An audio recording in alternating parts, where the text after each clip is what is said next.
And we're back. Roll up, everybody. Gather, come and join. One man went to mow. It is that time of the day again. It never stops, and I'm not going to stop. Are you? Gather, come and join the session in session. That or your guy again talking SHIT the way he does. So come, let's talk SHIT together. One man went to mow. The eagle has landed. Only water. Water, only water, where they see ma. Water, water, water, water, water, water, water, water, water, water, water. Only water, where they see ma. Hapa o naido. Hapa o naido. Hapa you don't come o.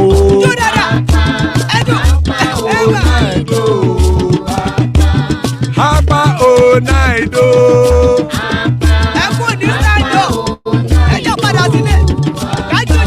Oro kẹ̀kẹ́ ẹlẹ́mù yé o. Ilé sọ́dí àkẹ́kẹ́ rẹ̀ ẹlẹ́mù rè o. Bobby master kẹ̀kẹ́ rẹ̀ ẹlẹ́mù rè o. Chifu Faila ti kẹ̀kẹ́ rẹ̀ ẹlẹ́mù rè o. Eruku lẹ̀lẹ̀ ẹlẹ́mù dé.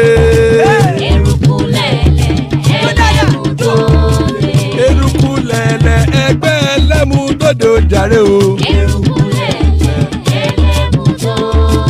Eruku lẹ̀lẹ̀ Ghana ti dé ẹgbẹ́ bọ́dì o.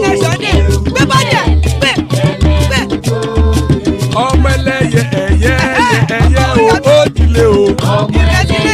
Odúyẹ̀lá ẹyẹ o ó dilé o. Petrosoname ẹyẹ o ó dilé o. Petrosodunke ẹyẹ rẹ̀ ó dilé o. Ẹlẹ́kọ̀ ọ̀run mú ìní o.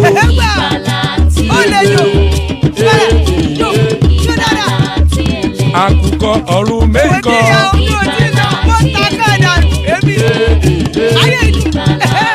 Ikú kò ní ríwà gbéṣe o.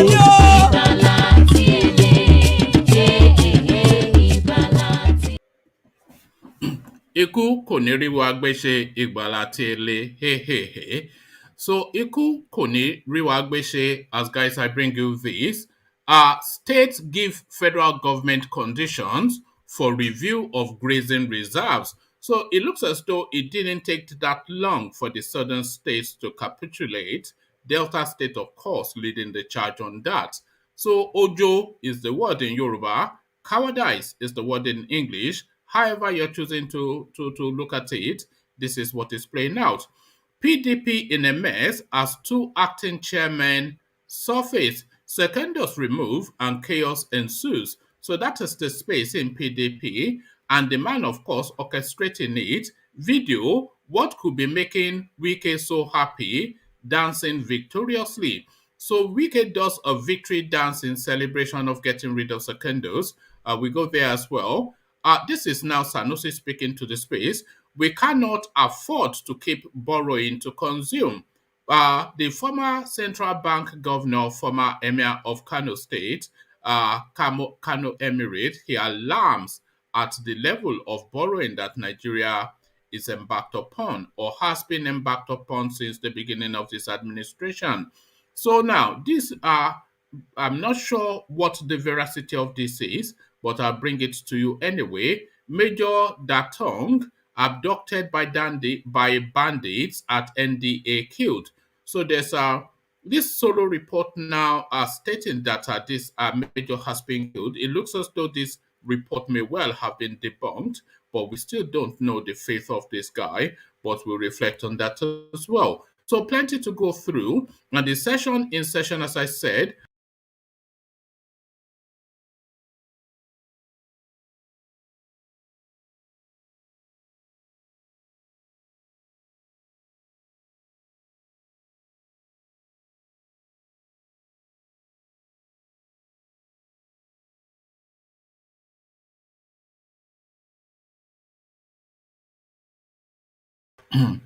pardon me, I locked myself off, which seems to be a recording decimal now in the sessions. So I was trying to click off a window and I clicked off myself instead. But back in our situation, the session in session, as I said, the usual format. This is a format unique and peculiar to this space. Is an open mic format, an open microphone format. So an open microphone, of course, is something that you usually find in pubs and clubs, especially in the Western space.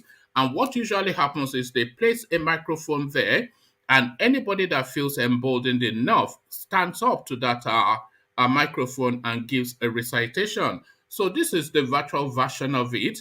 The open microphone is the hyperlink that says StreamYard on your screen. So as soon as I've presented the talking points, if you click on that hyperlink, then you can come on screen. You can come on screen and engage in the talking points. So that invitation is there for you to come and join. As guys, I bring you this. South states give federal government conditions for review of grazing reserves.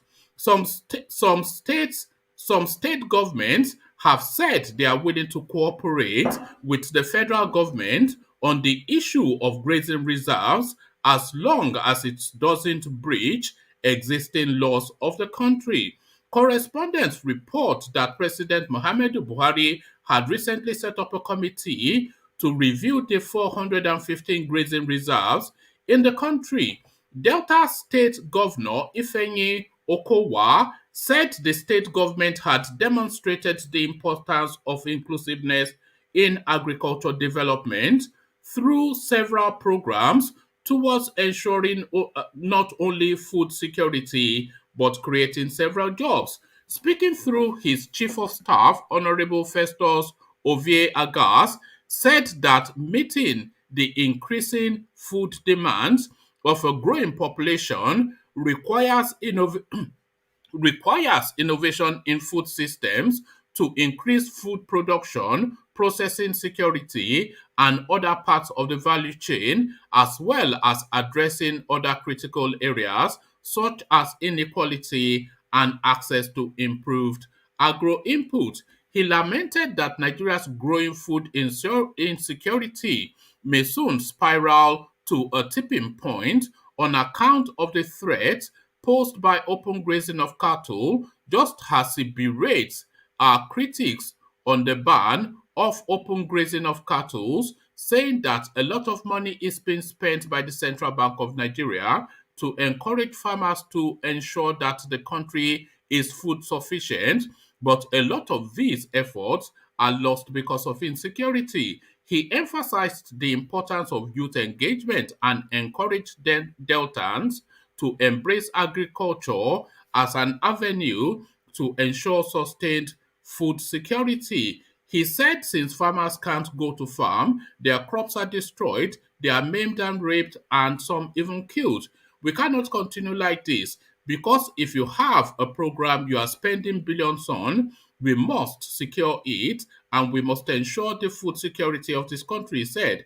He said there are 415 grazing reserves, only two in the south, one in Ogun and one in Oyo. 141 are gazetted, and the 141 that are gazetted are about 2.7 million hectares of land.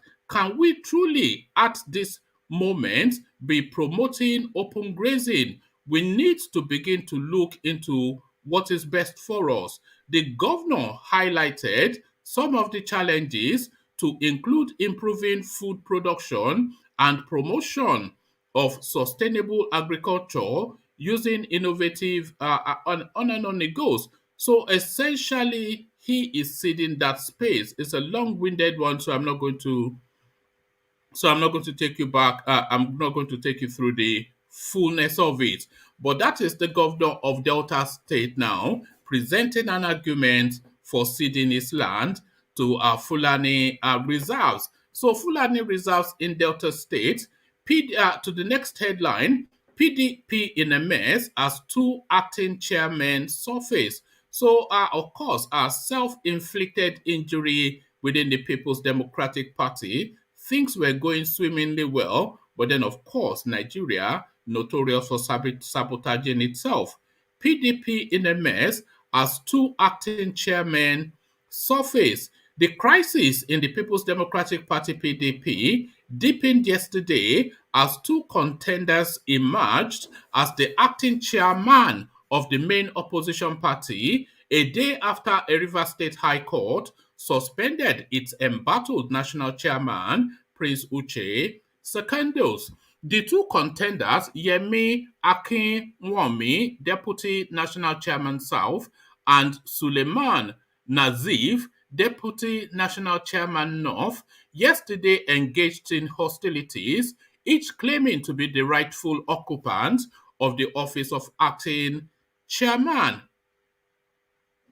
Akinwumi had earlier in a statement declared himself as national chairman and called off all planned party meetings, but after he learnt of the meeting presided over by Navis, he appeared at the PDP National Secretariat accompanied by a former House of Representatives member, Ladi Adepetu, and the National Secretary, Senator Umar.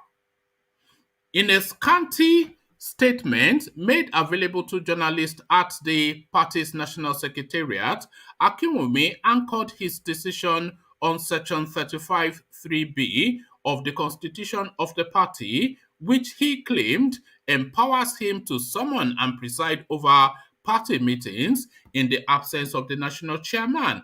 According to Akinwumi, accordingly, Akinwumi announced the postponement of the meeting of the National Working Committee, which was earlier slated to hold yesterday. The statement, which was signed by Akinwumi, reads, "Our attention has been drawn yesterday evening to a court order which purports to restrain our national chairman, Prince Uche Secondus, from summoning and presiding over the meetings of the organs of the party. In the foregoing circumstances, as the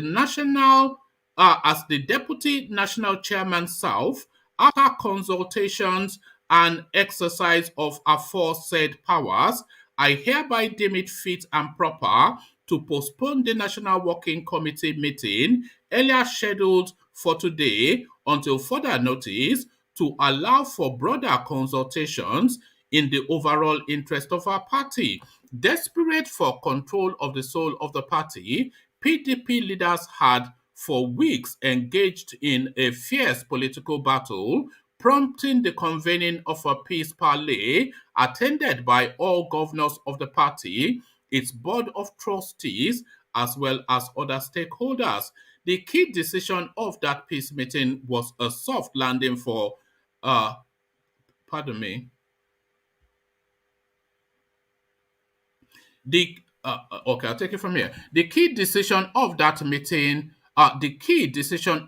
peace meeting was a soft landing for Secondus, mandating him to call a meeting of the National Executive Committee the following week, which never held. Those opposed to Secondus' continued stay in office saw the failure to convene the NEC meeting as part of strategies by him to continue his stay in office beyond the end of October that had been agreed to. At the National Working Committee NWC meeting held last week, Secondus explained that the party had lined up series of activities across the country, including party congresses, adding that any attempts to convene NEC meeting for an October convention would amount to a serious distraction. But instead of convening the NEC meeting, Secondus rather embarked on political consultations with top leaders and prominent citizens, including former President Olusegun Obasanjo. Such meetings, it was learned, annoyed his producers to the extent of seeking the court order. On Monday, at exactly 2 p.m. yesterday, some national officers followed Navis to a meeting at the party's secretariat where they announced the NEC meeting would hold on Friday.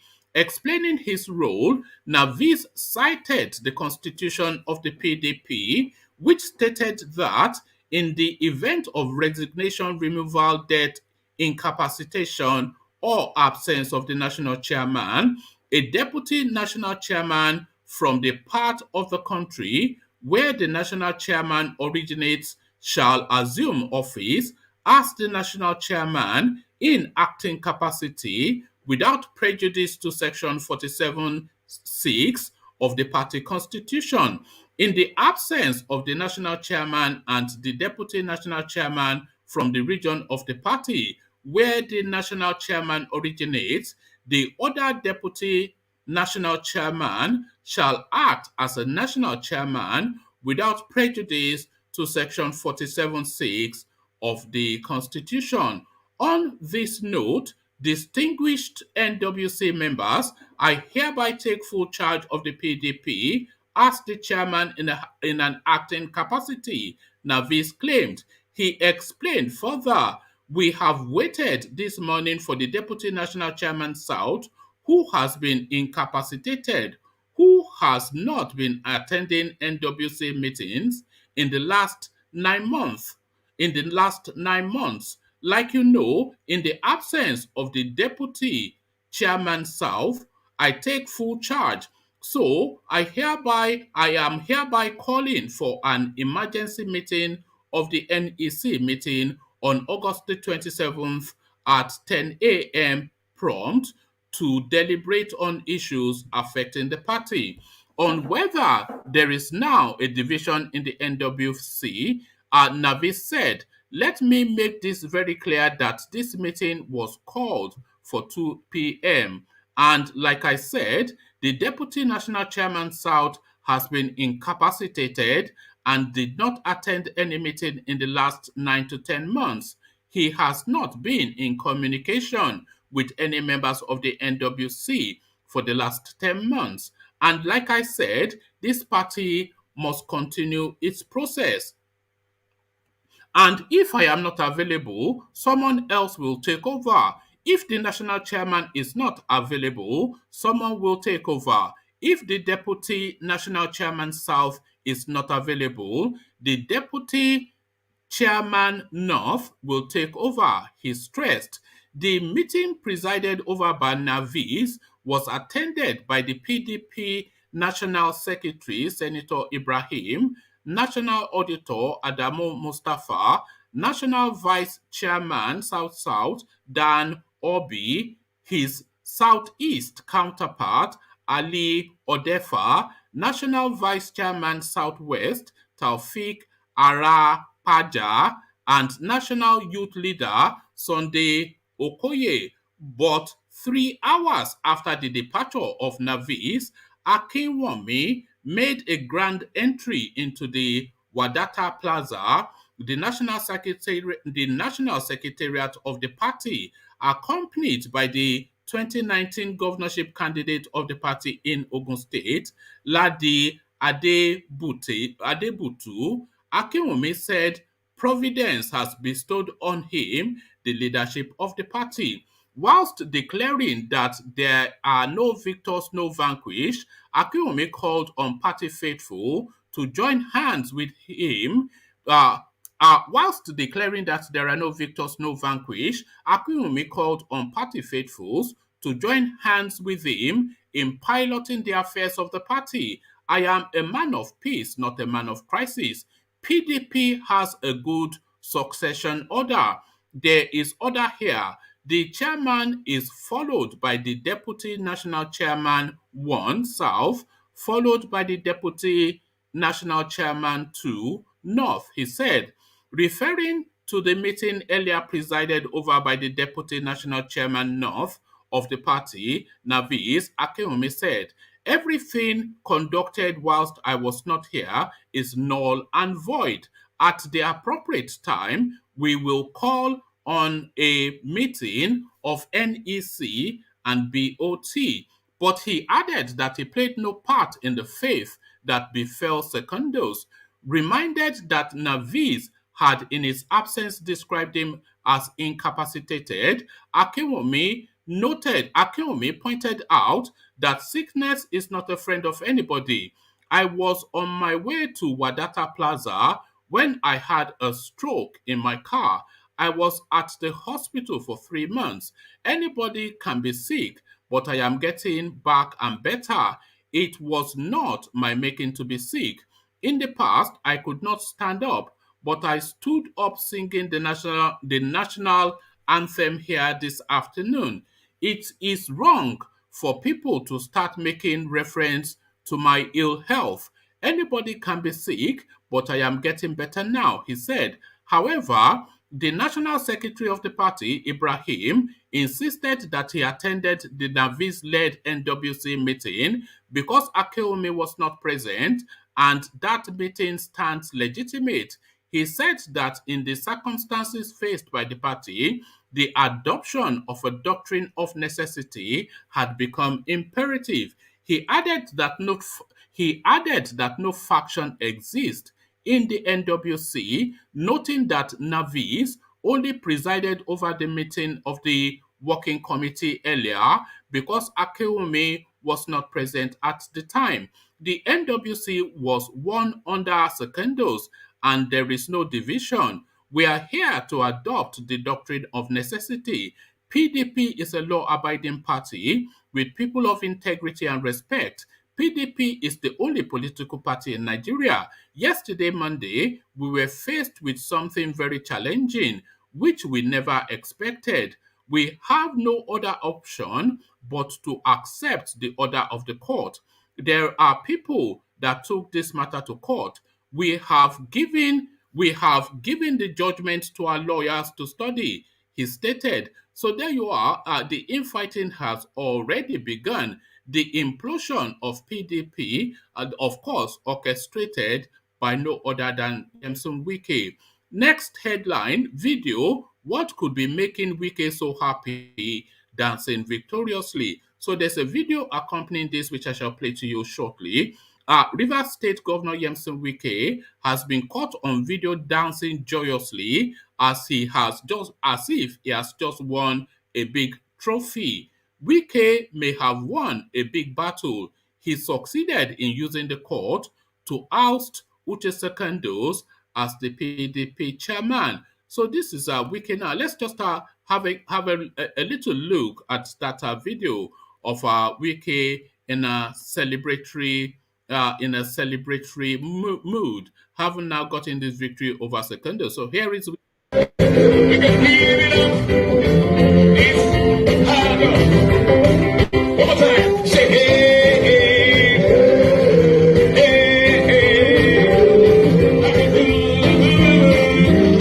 I mean, hey, hey. We can leave it up. We River States. One more time. Sing. Hey, hey, hey. I said, so, to the victor, the spoils, they say. So, and that is a Wike claiming the fullness of it. To the victor, the spoils. So, to the victor, the spoils. But one person that is actually certainly not winning at the moment is the Nigerian state. We cannot afford to keep borrowing to consume. It is the former governor of the central bank alarming to space. Former Emir of Kano, LAMIDO Sanusi, yesterday called on the country to move the country to the path of fiscal sustainability. Sanusi, who spoke at the unveiling of his book For the Good of the Nation, said the country cannot continue to borrow to fund consumption. He warned against reckless borrowing, saying it is a sacrifice that must be made. The book, a collection of essays and perspectives, was unveiled to mark his 60th birthday. The former governor of the central bank CBN also insisted that Nigeria had much to gain by staying together as one. He dismissed secessionist groups, noting that those who say Nigeria would break up do not know what they are talking about. Sanusi, however, said criticism about the manner the country is being governed would continue because we truly love Nigeria. He said the greatest lesson he has learned in life is that it is great to be a Nigerian. We will keep Nigeria together If we complain, it is because we love it. He added that the proceeds of the book launch will be channeled to his cause on educating the girl child in line with the Sustainable Development Goals of the United Nations. The money would be channeled to a trust fund that is looking at raising $2 million in the next 5 years to fund the cause. He lamented that many young girls finish secondary school education but lack the support to proceed to higher institutions. He said the society should be able to provide the required support. Chief Executive Officer of Access Bank PLC, Herbert Wigwe, said efforts to raise the money was on course and that response is overwhelming. Sanusi's successor, Godwin Emefiele, who led the fundraising, commended the cause and informed that the bankers committee had agreed on what it would do. Emefiele said the government cannot do everything and appealed on Nigerians to support the cause. So that is Sanusi now speaking to the space of just the recklessness and the careless abandon with which this guy is just with which this guy is just running the country. This guy, of course, being Malam Buhari. Good to see you, David. Good to have you. Your thoughts. Just start from Sanusi first. Him saying now that we can't just continue to just borrow to consume. I mean, it's just basic stuff, really. I'm not sure why anybody needs to be told this. Yeah, hello, one man. How are you doing today? Good to see you, my brother. How are you? Yeah. Sanusi is someone that's always been very radical. You know, he says it as it is. You know, he's been a banker all his life. He's been an economist. So this is someone that knows what he's actually talking about. You know, so what he's saying is very, very factual and very true. But does anyone even need to be told, David, that you shouldn't borrow to consume? I mean, listen, because how do you then pay it back? It's just basic stuff. See, the problem is when you have a president that doesn't listen to anybody, what can you do? You see, because I pity the next president of Nigeria, because that person has a lot of mess and a lot of debt to deal with. Mm-hmm. How the next person is going to clear this debt is going to be very, very difficult. Very difficult. If they don't debt forgive, then Nigeria will be bankrupt. It's either the lenders debt forgive for the next guy or that country will be bankrupt. I cannot see them. You can't trade your way out of the level. We're in trouble, Yes, we are. We're in big trouble. Can you hear me? I can perfectly. Yeah, we're in big trouble because if Nigeria is not careful, they'll end up like Zimbabwe or one of those countries that the hyperinflation is so high that you need like 10,000 to buy one product or something ridiculous like that. You see, so it's a crisis. Do you know that? Do you know that for the past how many years, 80% of the Nigerian, at least 75 to 80% of the Nigerian budget has been all about recurring expenditure. So recurring expenditure being servicing of loans, which eats up a huge chunk of the budget, paying salaries, the cost of governance, etc. So there are just about less than 20% in often instances goes towards capital projects. Capital project is what will trade the economy out of trouble. So you are borrowing to consume and you are continuously borrowing to consume to the point. I mean, I know this, you know this. So how can somebody claim he's in government and not claim to know this? Listen, this is what you have when you bring people you bring a president that has no understanding about economics. You see? Because there is no economic direction with this government. What is the economic philosophy? What is the policy? None. You see, it's like a captain without a ship. Headless direction. You see, debt. How can there be any development if recurring expenditure is so much more? what 70-30? What did you say? 70 to 30 Yes, percent. it is about 75% year in, year out of the budget. So that goes Yeah. towards, like I said, loan servicing, XYZ, but certainly not capital projects. No, no, it's You know? like, how can you keep on going to China every time and borrow? You see? That's why we said basically we were talking about something like restructuring. Why don't you allow the federating units control their resources, pay money to the center, and the center can save that money and build hospitals and do other things and generate the revenue internally. You see? But when you have people that you see, you cannot give what you don't have. If you don't have anything upstairs, then basically what can you give? You can't give anything. You understand what I'm saying?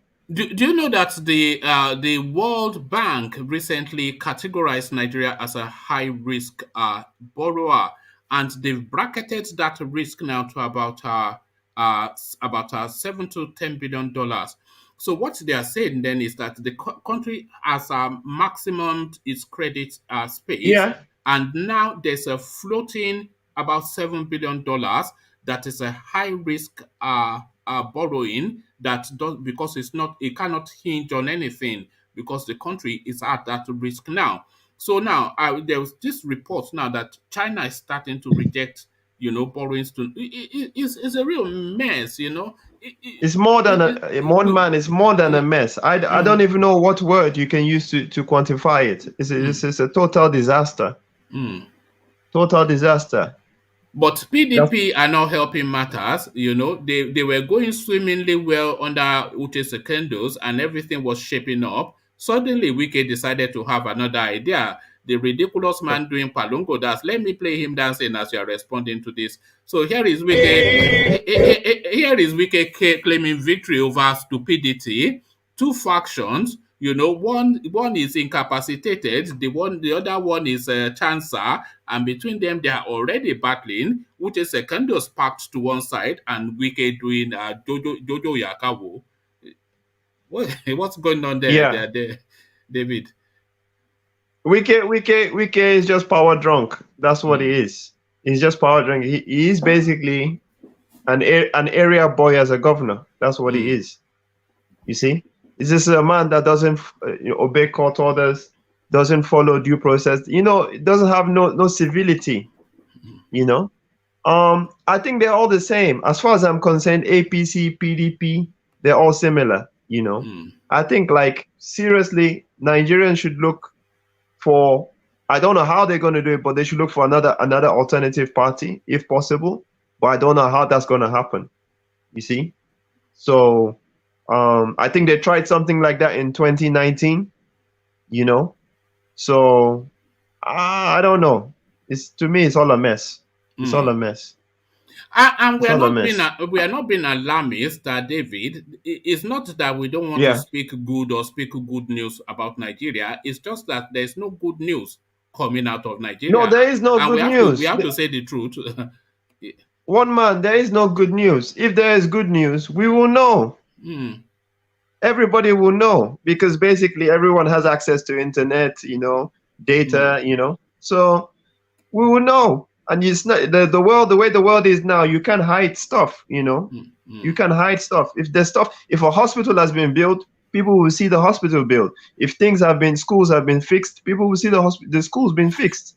But if you don't fix those schools and you don't do the hospitals, people will see those things.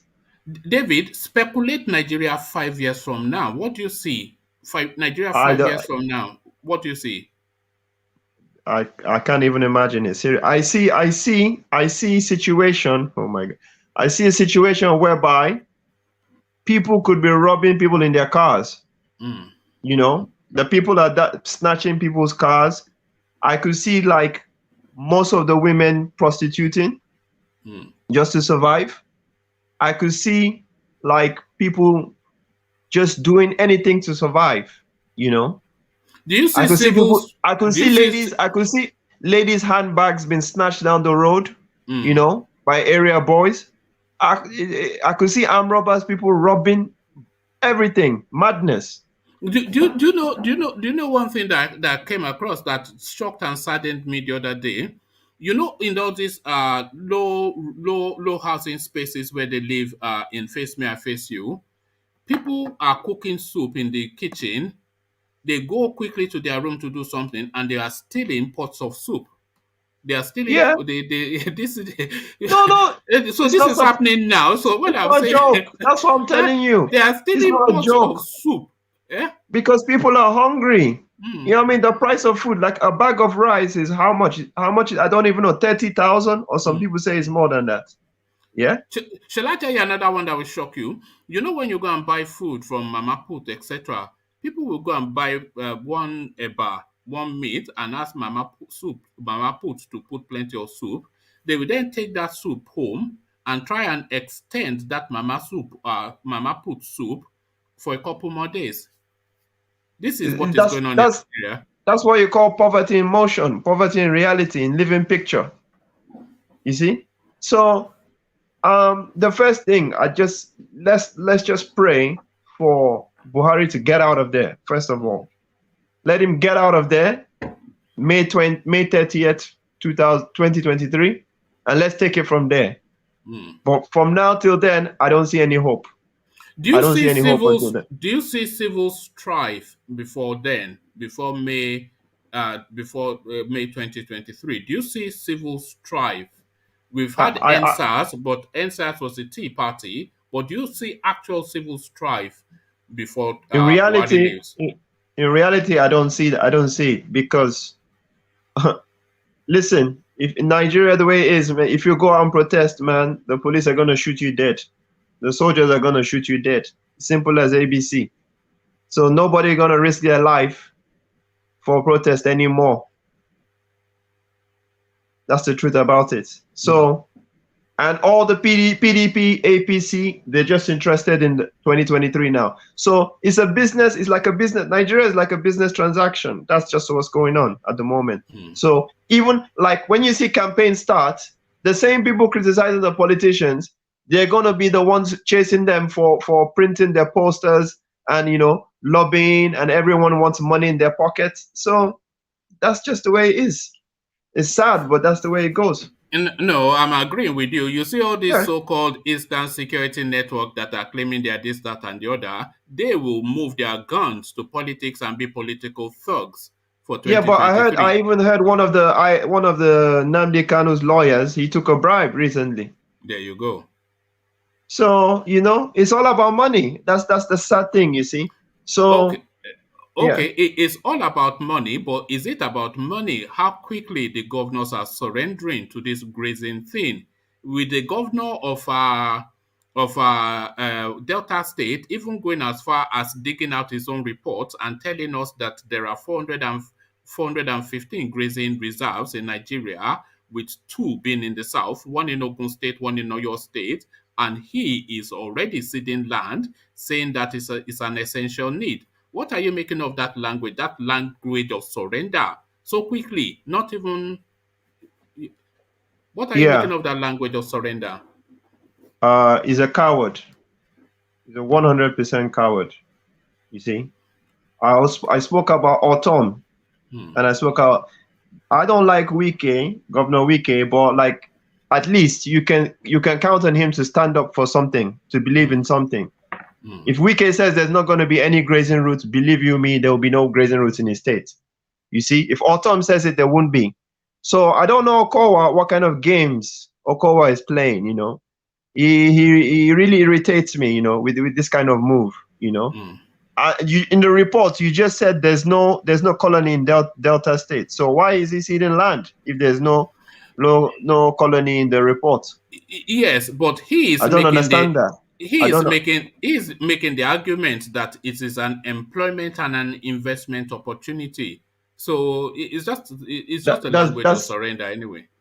That's the most stupid thing I heard in my life, to be honest. Because basically, there are people that can do any form of agriculture in Delta State. Yes. You don't need no grazing routes. You can do there's fisheries, there's chicken farms, there's different things you can do. Yams, rice. So what are they talking about grazing routes? Even like in the East, you have the local cows in the East and in southern Nigeria. Don't need to bring the cows from the No, north. Sorry, they sorry, ranch. Yeah. Ejiro, you're Yeah. a Yoruba man, right? Ejiro, you're a Yoruba guy, right? No. That's the fact. You see. No, Let's I know. let's say I it just as want it to. is. You made a point, and I agree with you.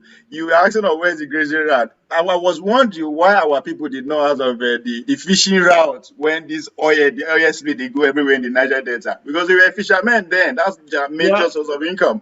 So I was Exactly. wondering why we no ask. And then again, that's what I keep saying: the game of power. Where you are in charge, push for what you can push for. If people will allow you, you get it, and that's what exactly is happening. So our people, Yeah. when we did there, we did docile. I mean, we have fishing routes, wherever you want to, if you want to Are you use that talking phrase, about? they were. You were in Were the you talking Niger Delta about then. Jonathan when Jonathan was there? Yes. He Yeah. sleep on his people, he Yeah. sleep on us. Live, he sleep on us. Jonathan He didn't didn't do try. anything. He Sorry, didn't do not to take anything your much. Jonathan was a Jonathan was there. disappointment. It was there, but it wasn't It was really a there. disappointment. It wasn't really there. Was it fully? He was It just. was, He has no idea what power is. No, yeah. And that's why they put him there anyway. Before he can understand, it's he too late. spent his whole tenure in fear. Jonathan, Yes. there was a look of fear about him anytime Yes. you see him. Thank Because you, he didn't David, expect for it. He didn't expect saying it at that all. Jonathan did not do anything.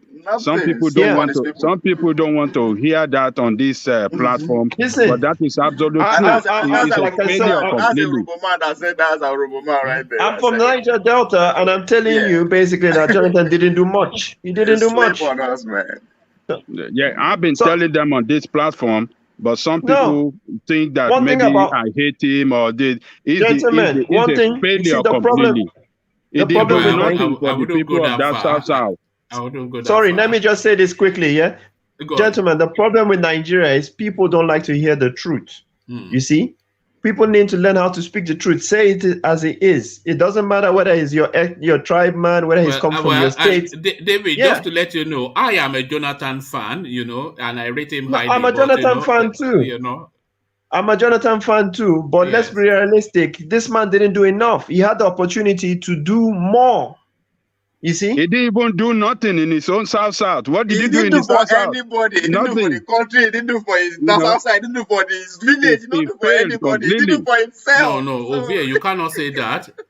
What did he do for a village? He built light rail in Abuja. He built Kaduna. Okay. He built Kaduna Abuja okay. railway system. He started the Lagos Ibadan rail. He did a lot of Amajiri school, created a lot of university, built a lot of roads. He did a lot. Forget his people. He He did forget a his lot. people.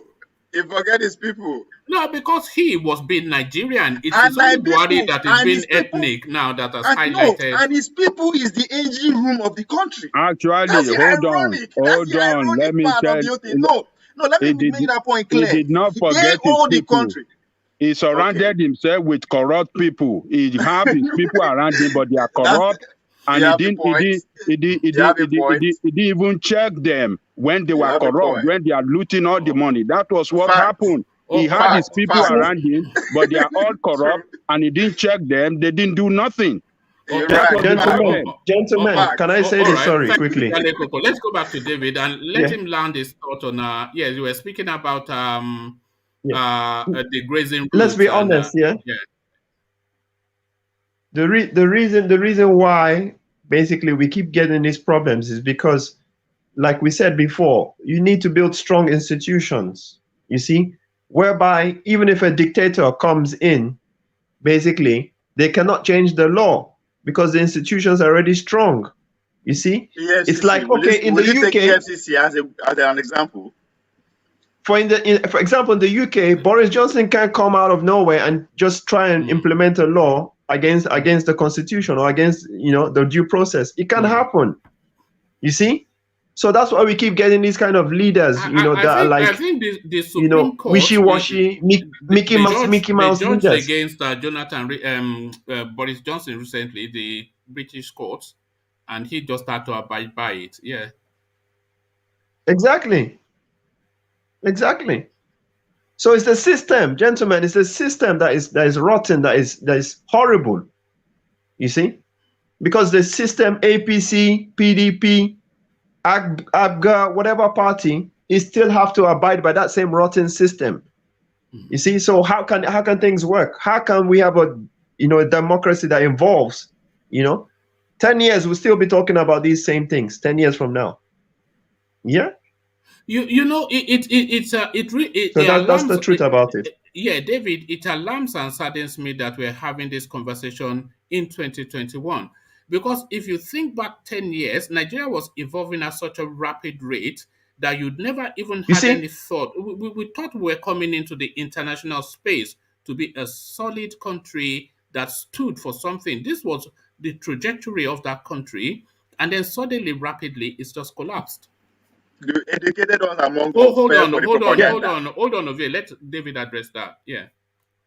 1 second. Yeah, sorry, I'll be quick.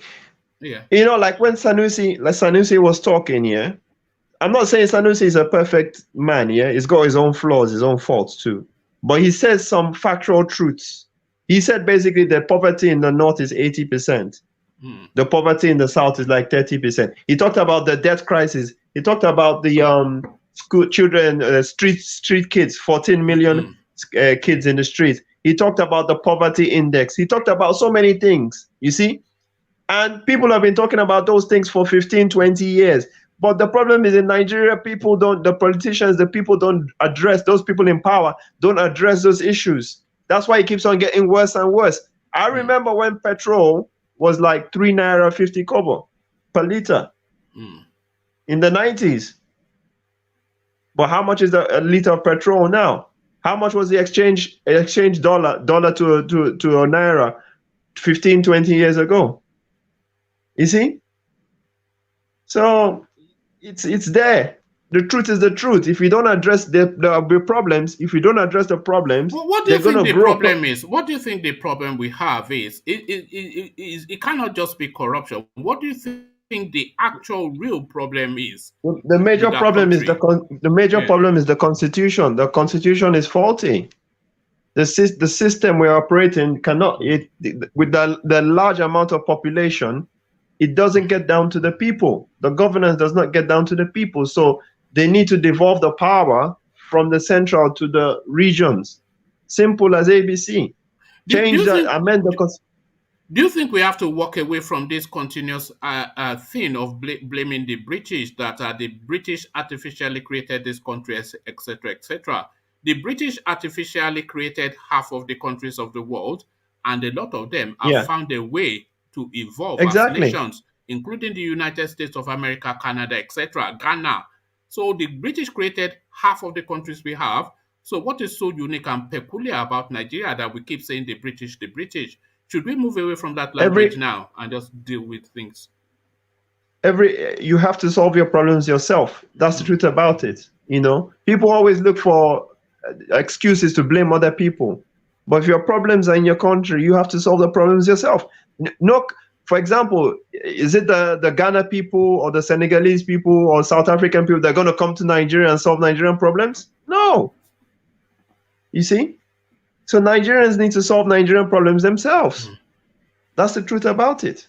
And can I interject 1 minute? Sorry, Adale Koko. Let me ask David one final question and I'll come to you. And David, do you concede that the time has now run out for Nigeria as one entity, and the fault lines are such that we're too different as people to continue to try to pretend or force one nation? I'm saying essentially the ways of the Hausa Fulanis, the ways of the Igbos, the ways of the Yorubas, just to put it in those 3 gridlocks, they're so fundamentally different that there's nothing that we can pin any hope upon to form a nation. Should we concede now that the experiment has failed, shake hands and say goodbye? I think the best thing would be restructuring. You see? That would be the easiest solution. But this government has said they don't want to restructure. So what do we do? You see? Then the more severe situation would be to have a referendum and let people vote if they want to stay or not. You see? The regions. And the worst case scenario would be to just separate. But it's a process. So that's the way I look at it. All right. Thank you, David. Stay with us. I think Ajan Lekoko wanted to interject. Maybe he wanted to point something in your direction. Ajan Lekoko, yes, you wanted to say something. Yes, you see, on that You question, are leaving me asked out David. as usual, oh. You are leaving No, me out as usual. X0, I'll come to you in a moment. Sorry. You know, this space is like a bear pit sometimes. You have to get your elbow out to get there. But no, I see you. But Okay, Ajale okay, Koko, okay. yeah. Ajale Koko, yeah, go on. Yes, you see, on that question, you asked David about British. Maybe we should blame British or we should be blamed. I don't want to blame British for a problem. When British gave us independence, they left us a federal structure. They gave us a federal structure, which we are now calling for again. They gave us a federal structure, and we destroy it. The destruction started when Nzegu struck with his coup, and after then, Unrosu destroy everything by destroying that federal structure. So we destroy it by ourselves. It's not British. When British gave us, handed over to us, the nation was, we are structured, we had what we call restructuring. We were practicing true federalism, where every region, control its own resources. So we should not blame British at all for this problem. We destroy it, starting by Nzegu. And we should not look to Britain to come and solve it either, because Britain is not. They cannot solve it. No, they cannot solve it. Yeah, we have to solve it ourselves. So Nzegu started it, the coup that the first coup, then the second coup by Nrosi, then Gowon double down on that with his own, and that was the destruction of that. That was where the destruction of that nation started. And since then, we've been rolling. We've been struggling up to where we are today. So I don't want to buy the idea of blaming British. British gave us everybody their own independence in such a federating unit for us to develop at our own pace. But we destroy it because of greed. Because I find it somewhat of a distraction. I find a lot of things in the Nigerian political space a distraction. All these are like that Jubril narrative. I found that a big distraction because I thought it was taken away from space. I find the narrative of this British thing a distraction. One, the British, they colonized virtually half the world, with the French the other, and they formed virtually half of the countries of the world. So Nigeria is not unique or peculiar that keep saying the British.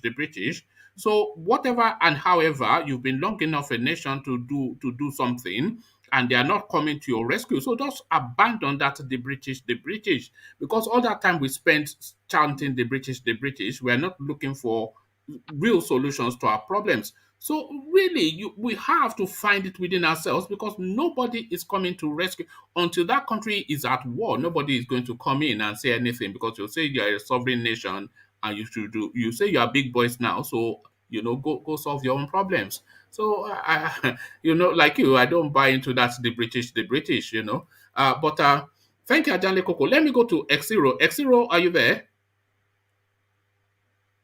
Can anyone hear me? I'm here with you. Yeah. Excellent. Good to have you. So the talking points really, it looks as though some southern states are now looking to cede land to this grazing idea that Buhari is championing.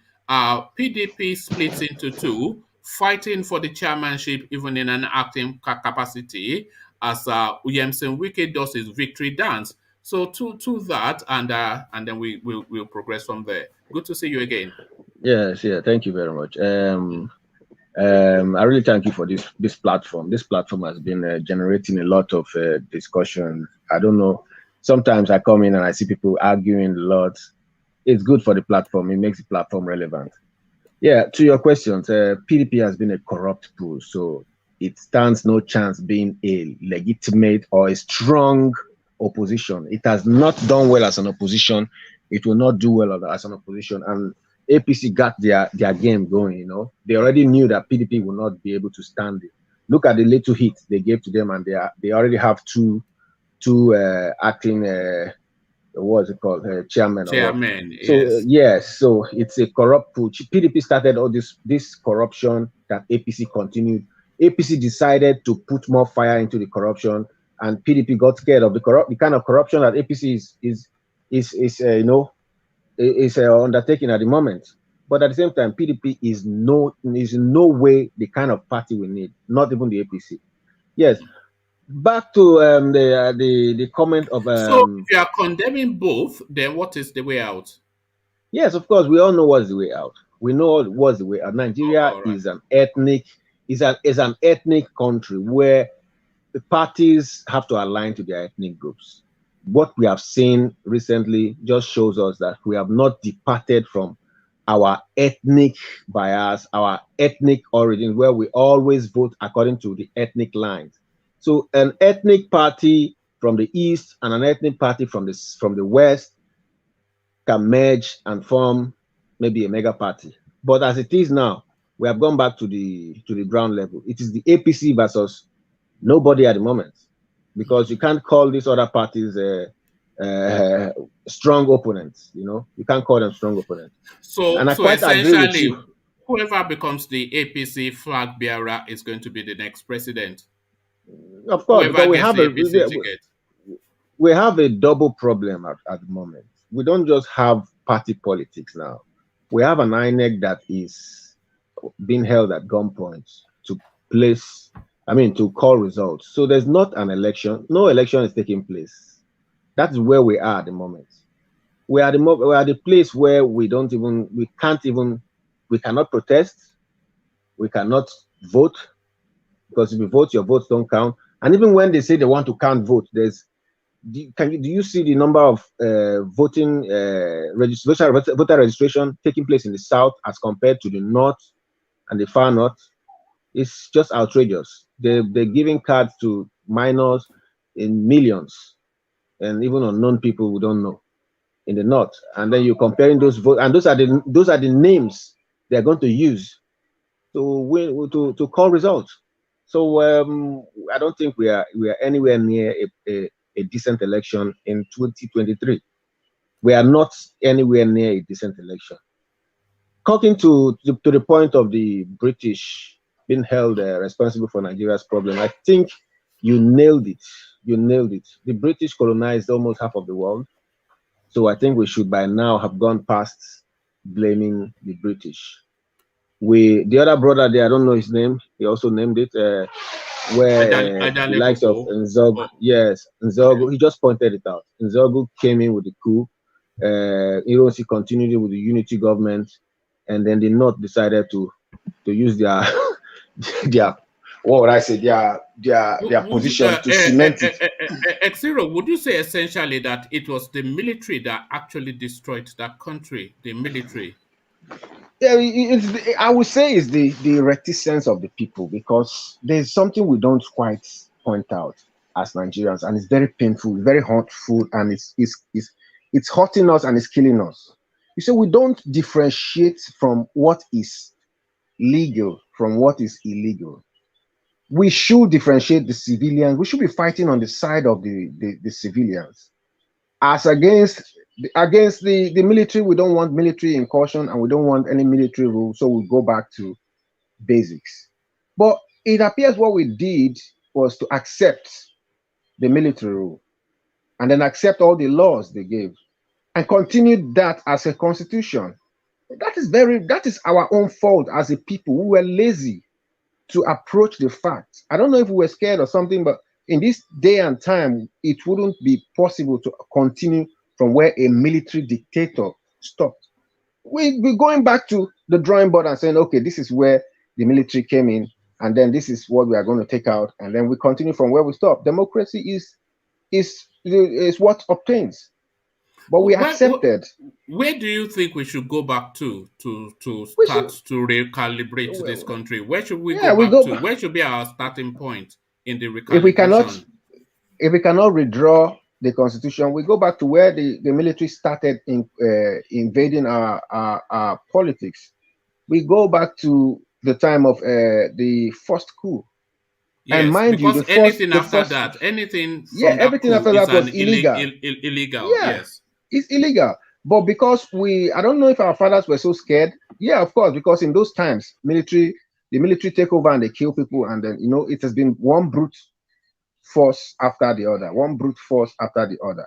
So they lost it. We lost it, and generations after generations, I think the people who were taking the bull by the horn were shot and killed, or were imprisoned and were sent into exile. And the Europe and America, as usual, kept quiet. We should understand when these guys place a lot of sanction on Abacha, that yes, it's an illegal government. You don't take over democracy and then impose a law, and then when the Democrats come in, they continue from those constitutions. I think that's that is so wrong. It's so wrong. Sorry, can I interject for a second? Yeah, come in, David. Yeah. Sorry, is it X0? Yeah. X0, yeah. Why does the president appoint the INEC chairman? I don't understand. That just tells you that that's the end of exactly. So why doesn't the Judicial Service Commission appoint the INEC chairman to make it truly independent? Why doesn't a separate independent body fund INEC? Why did they have to go to the president to get the funds for the election? And the judiciary how do you call it independent electoral commission? It's not independent. Exactly. But David, you know where you're going to? You are going to that space again where we always end up. Strong institutions. Is that independence that creates the strong institutions?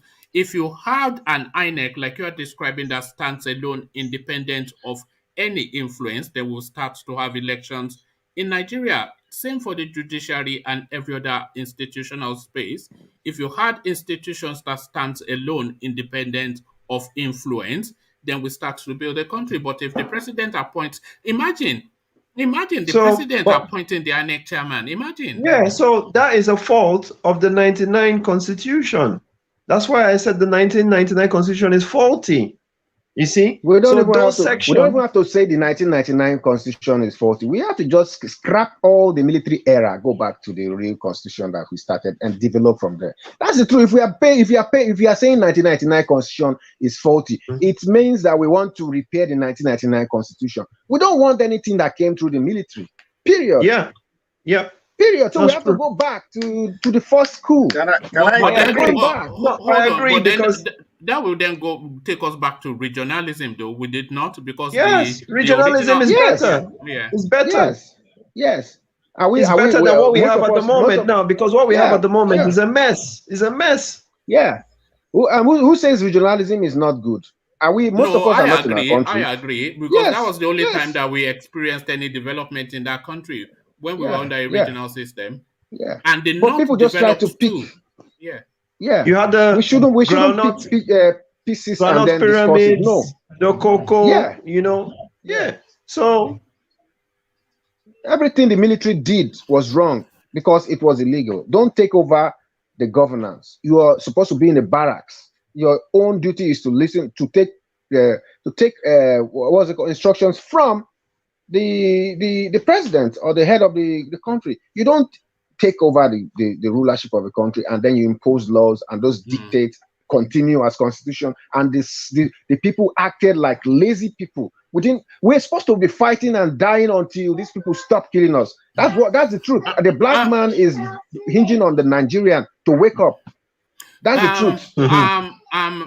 X0, if only just for symbolism, do you think somebody should now institute some legal thing to declare all military regimes that we've had in Nigeria illegal, and to expunge all the people that have led that space as presidents of that country? Because a lot of these people, somebody, even if it's just symbolism, just to signal that it is. But one man, who's going to do that? Who's going to do that? The Falanas of we this can world, start that the is process. their job. Yeah, we can start the process. We can start the process. We can start, because listen, don't forget that these people are getting retirement benefits. Yes. I mean, this is killing us. You are getting retirement benefit from an act of treason. Okay, let me ask you a question here. Let me ask you a question here. In South Africa, Jacob Zuma has been sentenced to jail. Yes. Why hasn't Babangida been sentenced to jail in Nigeria? This is the question. That's the $1 million question. Yeah, that's the question. Instead, before you become president, he has to sign your paper before you become president. It's not only is it not in no, jail, but what he's the one listen, picking South president. Africa. The reason why I like to use South Africa is an African country, a fellow African country. Yes. So if they were able to do it, there's no reason why Nigeria shouldn't be able to do it. Do you know the president David, you're saying also, exactly. The former. Sorry, carry on, X0. Yeah, he was. David, you're saying exactly what we are saying, but what you're doing is you're picking one part. You see, you don't single out Babangida. You forgot that the likes of Abacha. He's just using Babangida as an example. Yeah, okay, exactly. Yeah. And then don't forget that even up to today, we have some aberrations going on. How can a Buhari do a road and construct it, a railroad and construct it straight to his village? It took the transport university to his village. His most of the things he's doing is towards his village. And this is because he's just trying to be the pedestrian man he is, which says a president. The Jonathans were criticized for not repairing the O2 and all that, and this is what he's doing. But in itself, that is an aberration. Is Buhari really a president, or is he a warlord? Because I always essentially instinctually see him as a warlord. He's more of a warlord than, because a warlord is that winner takes all, isn't he? Yes, and he himself, from the comment I'm saying, and we're going to start fighting against, he himself should not be returning into politics. He should be banned. This man should be put in prison. He should be banned. He should be banned from participating. Did you guys hear of I've forgotten his name? Sorry, the Chad president that died, I think yesterday. On exile. Yes. Does it not have a judgment against him? He was sentenced to jail in Senegal. He was sentenced to jail in Senegal. Yes. Okay. Sorry, so we need to jail our former in Nigeria. We need to jail the former presidents. Definitely. At least make an example of one at least. But Ajanle Koko wanted to come in. Let's hear from Ajanle Koko. Yeah, I'm just trying to support what a zero is saying.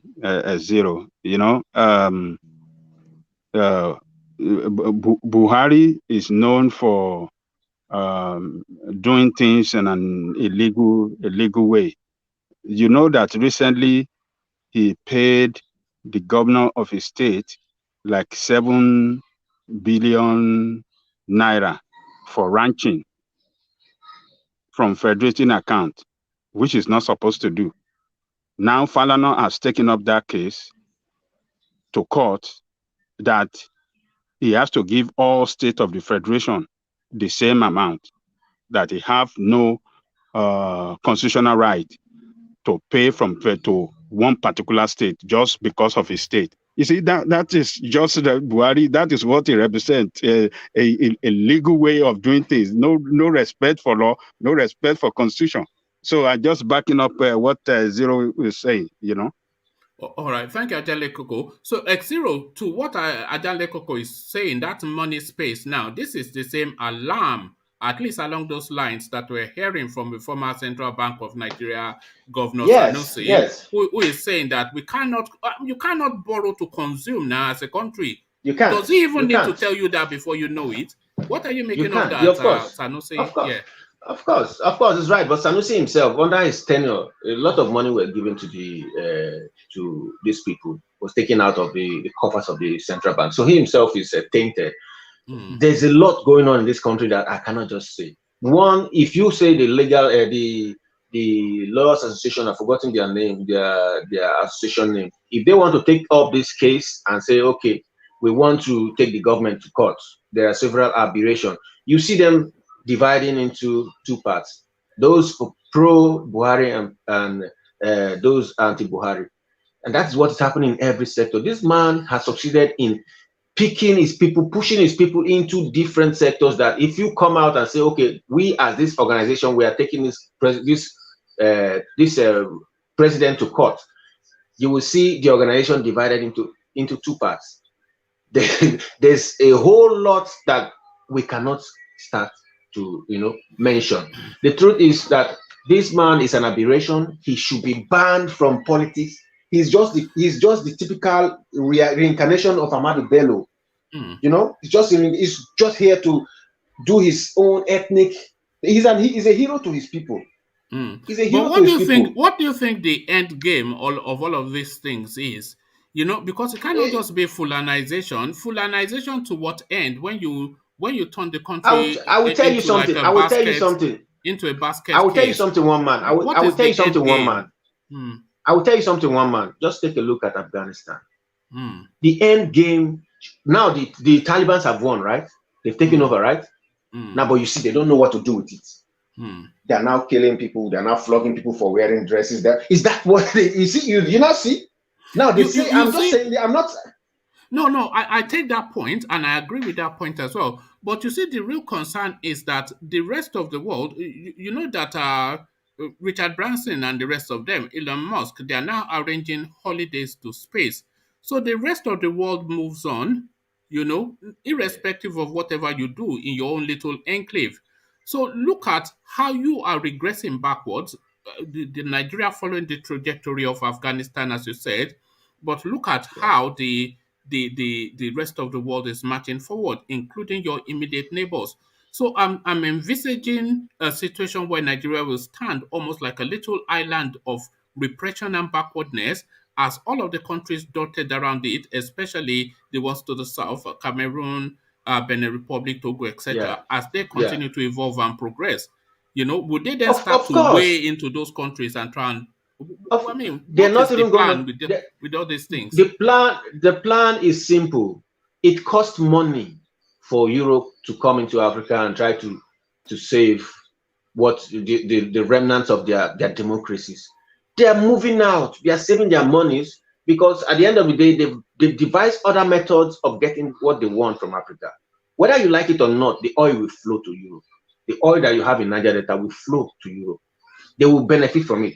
But they will not benefit by making the country peaceful because it costs them more. They will benefit by forcing their way through and getting what they want. The diamonds in Africa will still come to Europe. All the gold will still come to Europe.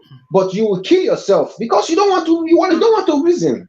They'll just watch us kill ourselves. That's what it is. That's what it is. Okay. X0, speak to this far-fetched conspiracy theory, and I'm giving it that proviso before I present it, a far-fetched conspiracy theory. But do you think these people are actually looking for Africa to implode so that they can recolonize it? Do you or am I just being too... I think that is too far. What is happening is, as a businessman, I've noticed, I've observed something, and I know how, as a businessman, you understand what a man who has a vested interest, how he makes his decisions. Sometimes some things flow. You pick them as low-hanging fruits. If the country is in turmoil, if Africa is in turmoil, they have every reason to come in and act like they want to make peace. They will dominate the investments, they will reap, and they will get the raw materials. Whichever way, you just watch your policies, and then they will join you. That's just what they do. They don't come in and you watch what Zimbabwe was. They could not come into Zimbabwe because the old man there was strictly against. So they waited. But right now, what's going on? The man is dead. They're going to go back. That's how they don't expend they don't confront you with their monies. They save their money. You are going to create the policies, and then they are going to latch on it. That's simple. If you want to kill yourself, they will latch on it. The guns, the weapons will flow from Europe to you. Don't forget that. They will help you do anything you want. They will get what they want. All right.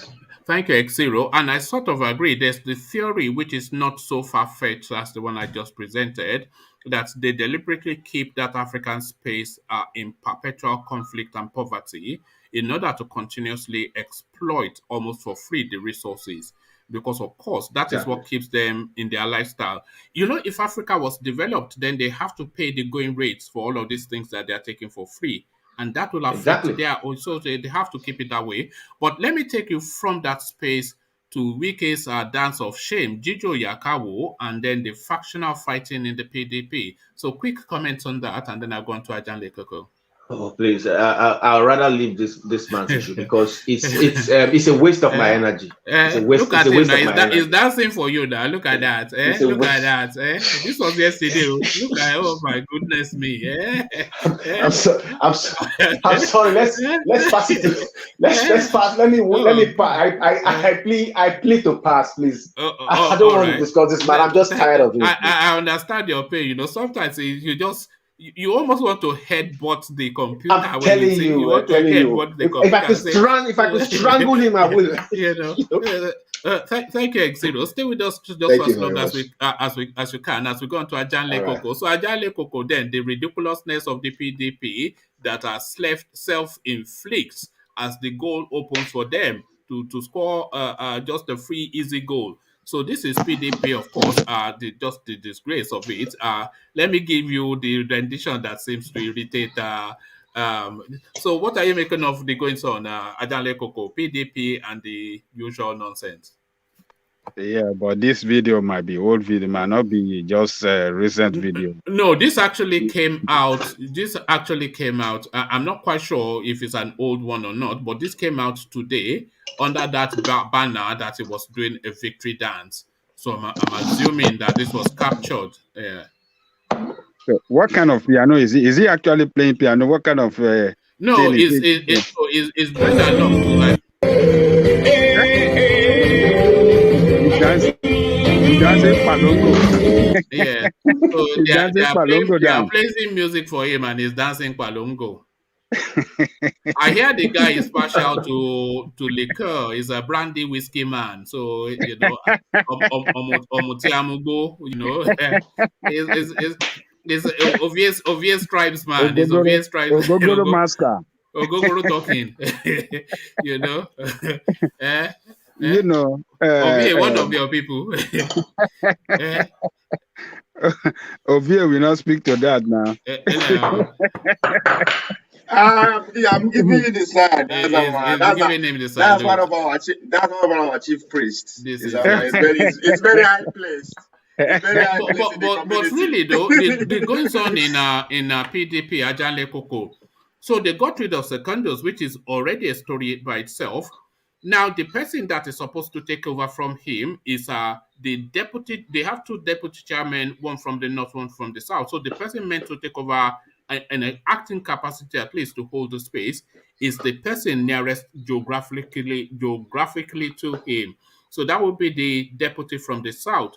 But the deputy from the south, he suffered a stroke, and the deputy from the north quickly moved into that space to try and seize it. The deputy from the south now came out of his hospital bed to come and try and seize that space. And then, of course, they are now infighting. So the deputy from the north gives one instruction, the deputy from the south gives one instruction, and everybody is trying to, and Wike continues to dance the dance of shame. This is PDP. Untangle that for us, Ajan Lekoko.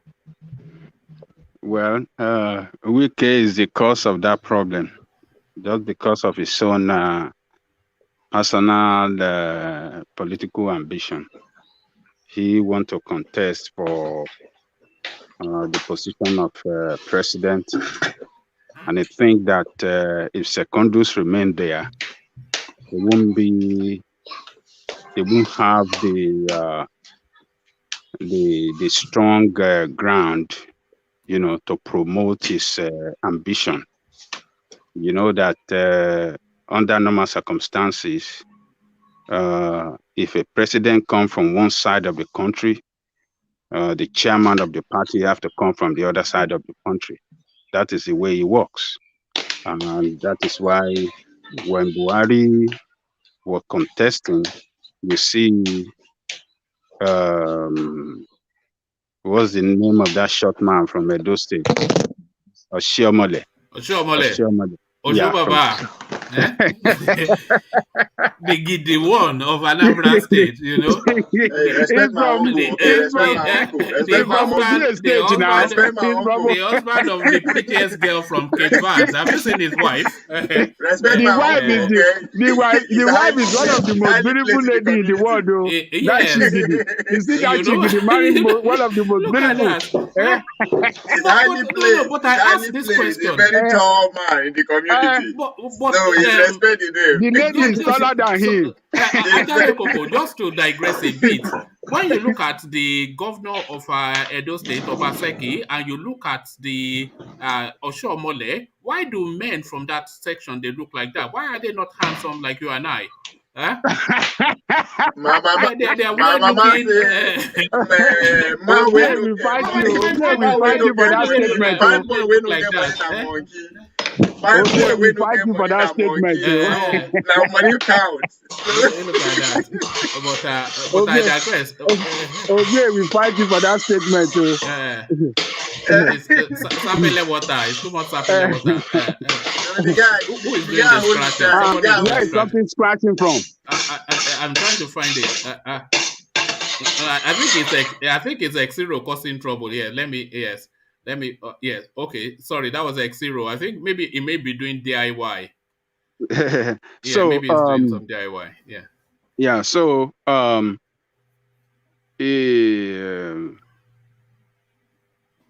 what's the name of that? Wike. Wike, yes. Wike understood the game very well. So he wanted Secondus out so that he will have a better ground to launch his campaign. So as Secondus doesn't want to leave, and everybody anybody in that position, like Secondus, we do the same thing, because you don't want somebody to take you out of position because he want to propel his own ambition. That's not possible. So Wike, being a desperate person for this ambition, so he did everything within the party to take him out. Wasn't possible, though. He went to court in such a using a Nigerian corrupt way of doing things to take him out. But should that even be allowed? What just happened? Should that be allowed? The guy did an ex-parte motion to remove the chairman of one of the leading parties, just like that. Should that be allowed? Nigerians, politicians, has given so much power to judiciary, to dictate or to choose. Let me say to choose who to be our government officials for us. That is where this corrupt politician has taken us to. Courts handle more political matters now than civil or criminal matters. So every little thing they go to the court. One man, can I say something? Yeah, go on now, UK. Good to see you. You see, this weekend, let me tell you, we can already plot this thing. That was last year. He bought about, it's over 100 of Jeep and gave to each judges in River State, even some lawyers. Yes. So this thing, he already planned it. He planned this thing very well. So that is just what I want to say.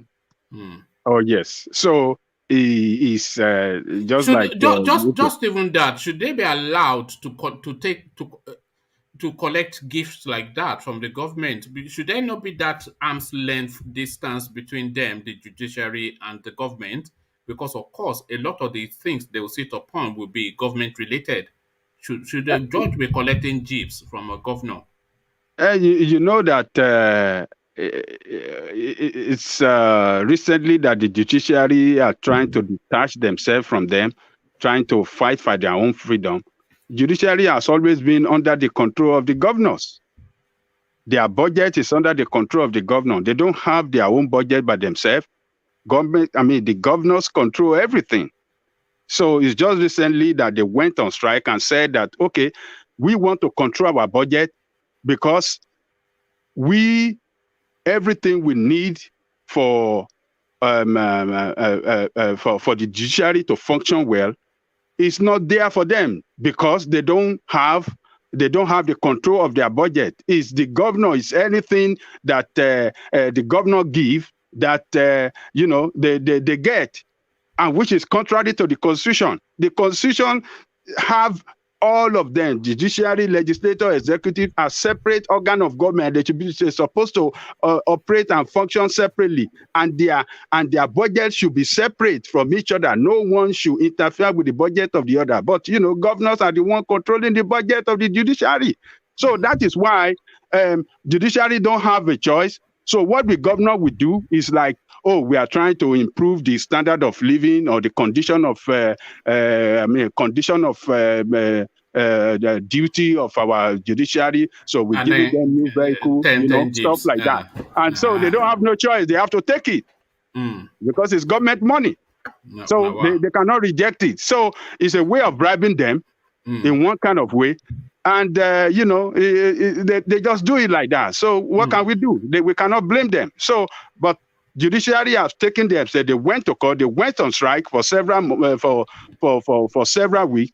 And at the end of the day, I think they won. And they have been instructed by the court that they have to function separately. I mean, separately from the and not under the control of the direct control of the executive anymore. So who handles their budgets then? How are they funded? If they are going to be separate of the executives, who funds them? How is their funding going to be effected? So what is going to have in every state is that you see the Attorney General of the state is the one. I mean, Ministry of Justice is the one that will be in charge of the budget of the judiciary. So the management of the court and the administration costs and every other cost will be under the Ministry of Justice and the Attorney General. So that they will function, independently, financially independent. From has that been agreed? They've agreed. So we hope they will commence that very soon, and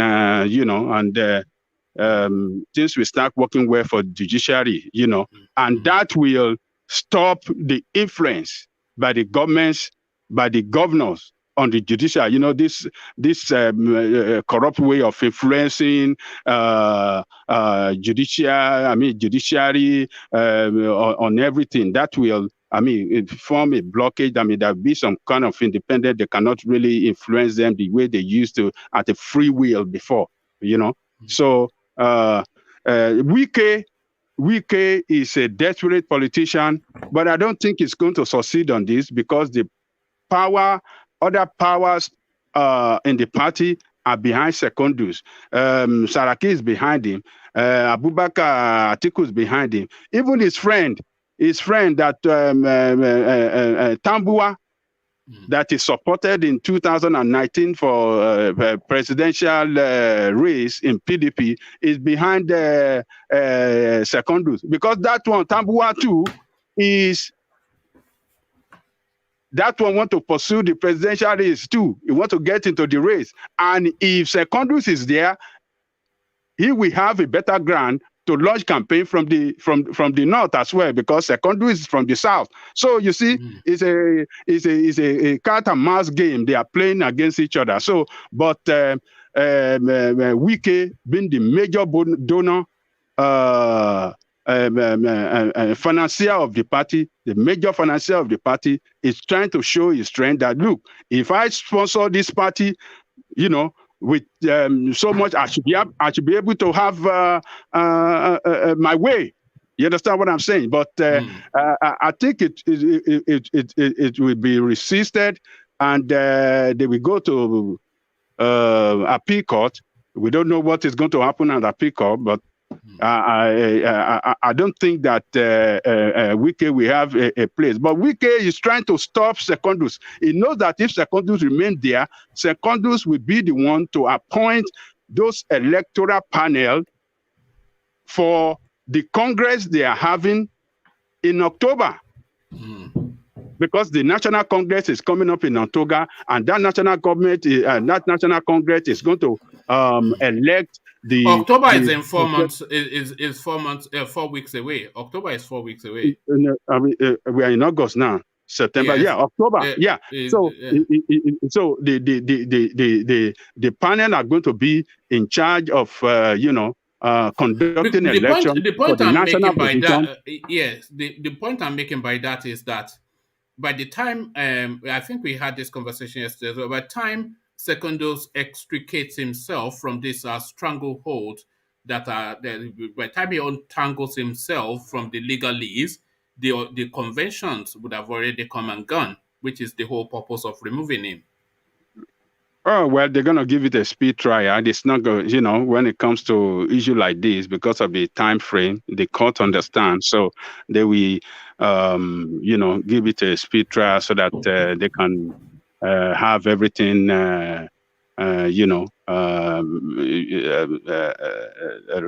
give their ruling before their Congress. So, Wike doesn't want Secondus to be there to appoint those electoral panel that will conduct the National Congress for the executive position of the party and the presidential primary in the party. So he doesn't want him there because he hasn't get out of what happened in 2019 when Atiku emerged as the presidential candidate. Wike was supporting Tambuwal, and Wike influenced that primary to be held, that Congress to be held in Port Harcourt. But Atiku coming to Port Harcourt to defeat him right in his whole nose. He has not forgiven Secondus there. He thought that Secondus, because he's the one that supported Secondus to be chairman of the party, he thought that Secondus is going to influence or do some manipulation for Tambuwal to emerge. But, Atiku, being an experienced politician who knows how to play the game very well with large sum of money. What Atiku did then, that he will go to the airport, all delegates that are coming, they will get them from the airport, take them to a fantastic hotel, lodge them there, and from there took them to the Congress. So in these hotels, how many babes each do you think? Because how many what? How many babes each do you think they give them? I don't know. because that process is never complete without the local university. They will go and read it. Yeah. So, and according to the report, while Tambuwal was giving his own delegate naira, Atiku was giving them dollars. So he spent a lot of money. He treated the delegate well, and they supported him, and he might the winner. So Wike haven't got out of that. He thought that was a slap on his face, right in his own homeland.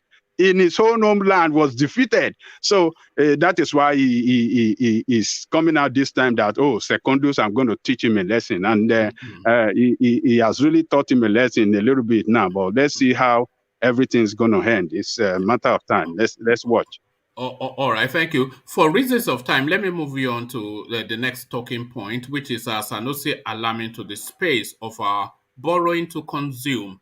So not borrowing to build something that would generate an income, but borrowing to consume, which then leads us to the space of the Nigerian budget, which is usually, especially in recent years, heavily weighted in recurring expenditure. So this borrowing to consume, the culture, Sanusi speaks to it. What says you?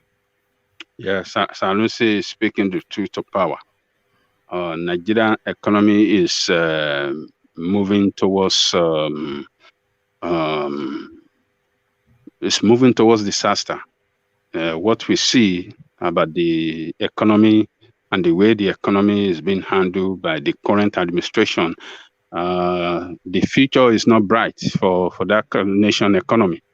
We see an economy that we are in a situation now where Nigeria pay use about 80% of our revenue to service debt. Servicing debt takes about 80% of the budget. So when you have a situation like that, servicing budget consuming about 80%, payment of salary, how are you going to do it? Infrastructure, capital expenditure, how are you going to do it? There's no capital expenditure is going to suffer. So that is why you see them borrowing. And now we're at a point where Nigeria is borrowing to fund the budget. So we are going to get to a situation when servicing this debt, the cost of servicing this debt is a lot of money. So we are going to get to a point where this government won't be able to pay the salary of workers, because since the COVID-19 came in, since 2 years, this is 2021. I think we started, COVID-19 started last year, 2020. So the revenue has dropped drastically due to COVID-19. So you see what you said about them not being able to pay salaries. That was where I was trying to lead David to when I was saying that this 2023 is the country likely to experience civil strife even before we get to 2023. Because the way things are, if things continue to spiral at the rate that they are spiraling, which is just shock and alarm every single day, every single minute, are we getting to that point now? You are saying now, rightly now, that they will get to the point that they just run out of money. So, and that, of course, then we almost inevitably civil strife. So, are we headed inextricably towards a civil strife? Is my question. Oh, yeah. Even before 2023. Yeah, we are going to get there. It's just a matter of time, because the revenue is dwindling, because the main product that we depend on for our revenue, oil, the price is not the price of crude oil is not encouraging, and foreign investors are not coming in because of the bad policy of this administration. And we found a situation where the revenue base is dropping drastically. You see the interest rate is alarming. You cannot have can I come into this later? Yeah, no, you can chime in now. Okay. Just I'm yes, sure I think about the revenue base. I think it just boils down to the fact that the government is lazy. With a population of 200 million people, all you need to do is step up, and then the country, the citizens, through tax. Every reasonable country in the world has stopped exploring oil. In fact, the banks have stopped giving money to countries that have ambitions towards oil explorations. So I don't even know how these banks that are giving the Buhari government loans, I don't even know the yardsticks for which they are giving him loans. I don't know. Banks, international banks, no longer give money for oil exploration. That means this man is stifling us in order to explore oil in northern states. What are you doing with oil? Is it so daft? That's why I say there's no conspiracy theory in this government. It's just total aloofness. The man is just aloof. It's an arrogance of ignorance. Globally. An arrogance of ignorance. Yes. You know that kind of person that knows nothing but thinks he knows everything. Yeah. It will cost him more to explore oil, and by the time he has explored and gotten the oil in Africa, where there's sunlight and everybody has digressed into electric cars, where you just have to, recharge your cars and move on. And then there's electricity through solar energy, where people can get electricity through solar farms. I think he'll be stranded and be wondering how he got to waste all that money.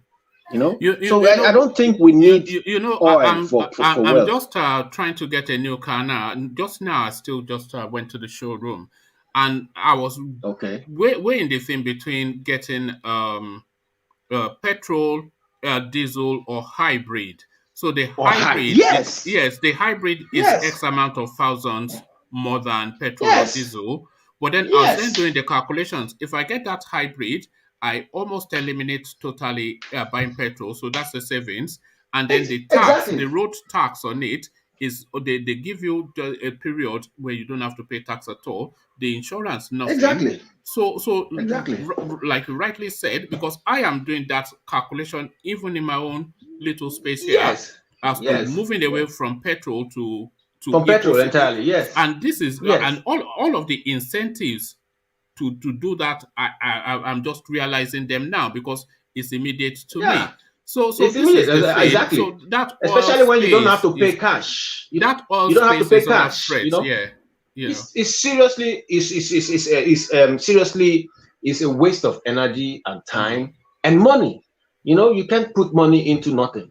When you put money, it's right. They say landing cost. Landing cost of what? You don't have to go through landing cost if you're using electricity. You know, what's the use for oil if not to fuel cars? And aeroplanes, how many aeroplanes are flying? These days, drones fly on batteries. So the next stage is there's the electricity. But this man there's no conspiracy. And like I said before, like what happened in Afghanistan is a typical example. People like this just think they make everybody think, oh, there's a conspiracy. There's the Islamic nations are behind him, blah, blah, blah, blah, blah, blah. At the end of the day, this man pulls us backwards, takes us to a point zero, where he now knows they don't know what to do with that power again. But Xero, I believe that the Islamic nations are behind him too. Because during but look at what happened in Afghanistan. During that 2015 elections, as far as the King of Morocco was right into the Nigerian space, backing Buhari, Turkey, Saudi Arabia, they were all directly interfering in Nigerian politics, open letters in newspapers, the King of Morocco saying Buhari, the Saudis saying Buhari, the Turkish saying Buhari, and of course they know what his usefulness is. I'll tell you this, one man. The Islamic nations are behind him. There's no two ways about it, because I have two people I work with, one from Tunisia, the other from Somalia. You know what they told me? Buhari did his homework. His media team worked in the Islamic nations and their citizens, making them understand that it's because he's a Muslim. That's why the other parts don't like him. So when, in the course of my discussions with these people, at different occasions, they told me, but why you don't like this man? Is it because he's Muslim? That is just what they say. So he has won them over, not even their government, but their citizens of all these Muslim countries. So it's not as if I think it's a fact the Islamic nation is behind him, but whether they are behind him or not, it's not in the interest of the West. And it cannot happen in a country where there is 50-50 religious affiliation. It can only happen in a country where there is 100% or 95% Muslims, like Afghanistan. Now, even in that country, they don't know what to do with the power right now.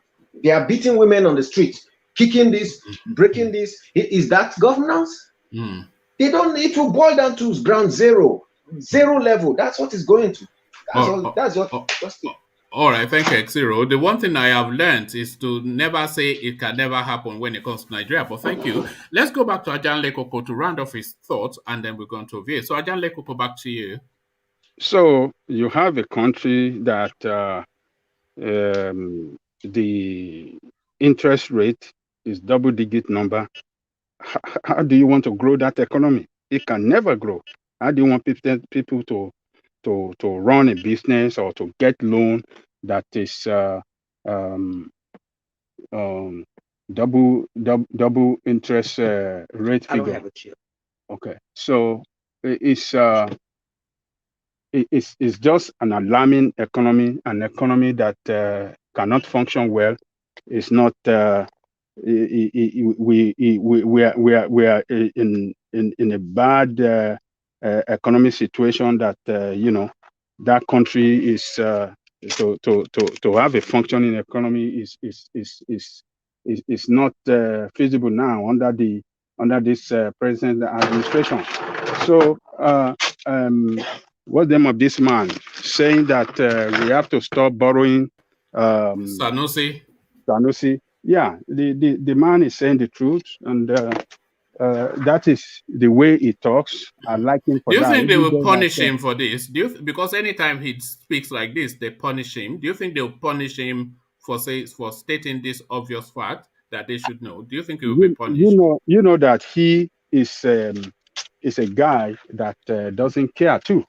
You remember the last time they dethroned him, and then the next time they banished him to Lagos. So he's speaking again. Nobody can stop Sanusi from speaking his heart. That is what he did in Kano. That is what he did in Kano, saying the truth to the power against. But they punished him now. They punished him. They punish him. Yeah. Okay. He doesn't care. You know, look, there's one thing. There are some of these Fulani that doesn't like the way the country is run, because they are well educated, they travel out of Nigeria, they school abroad, and they've seen the way things are run. And some of them, like Sanusi, we always speak up. Some of them, like El Rufai, we always speak up, because they've seen they have their own problem too, but they speak up against the authority sometimes when they think this is not right. So you see him now, the book, I mean the launching of his book, where he made this speech, he said the money is going to the proceeds of that of the book is going to commit it towards education for young girls.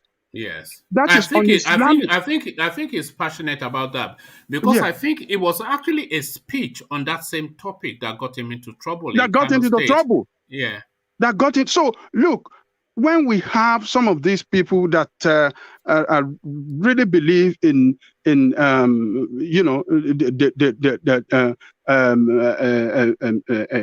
developing their giving their children education, or giving their people education, we should embrace them. It's that statement is made that is going to use that money, to fund education for girls, is totally against the conservative way of doing things in the North. Because if we are ever going to rescue that country, if that is an option, we have to educate the North. If they continue to be primitive and illiterate as they are, then things are going to go continuous. Because this is what facilitated. If the North was educated, Buhari would not be president, because nobody will be gullible enough. They would see him in the way that we see him, devoid of religion and ethnicity, but just saying that this guy is just not fit for purpose. But because they are primitive and uneducated, they are able to just cajole them under that banner of ethnicity and religion. So we have to educate the North if we're ever going to rescue that country. That is the problem with the leadership of the North. The leadership of the North are so selfish people that they don't want to give their people education, because they know if they give them that Western education, that Western education will give them that will be the end of their influence. We give them the freedom of mind, we give them that wisdom, and we give them the knowledge to know what to be independent people of themselves. But they don't want it.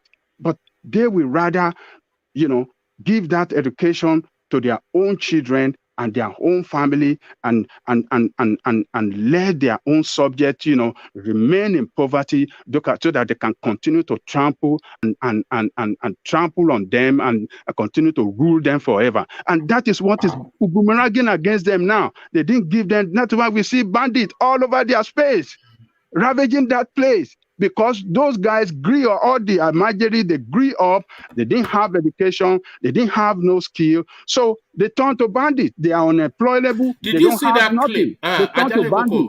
Did you see that clip that I played a couple of days ago or just some guy driving through the streets, just showing, videoing all these children about 7 to 10 years old, just endless row of them, just with their begging pants. I Look, think I've your deleted friend, it now. Yeah, your friend Dandude that you are formulating that yeah. it should be. Look, No, I rate if him. you go You to know, Kano, yeah, look, if you go to Kano, you yes. will see thousands of those Almajiri boys. Hmm. You dare not buy food or sit in an open space to eat food. They will surround you, waiting for you to give them, remnant of that food or give them something. You can't eat in the public. Sitting down to eat in the public, they will come around you, looking at your face. That is a disaster. And that is what do you call this? What's the Gandola, name of? No, not Gandola. The Sanusi, Maya. Sanusi. Sanusi. That was what Sanusi was speaking against. That we have to give these people education. You have to educate them. You have to give. You have to do the right thing. You have to develop your people.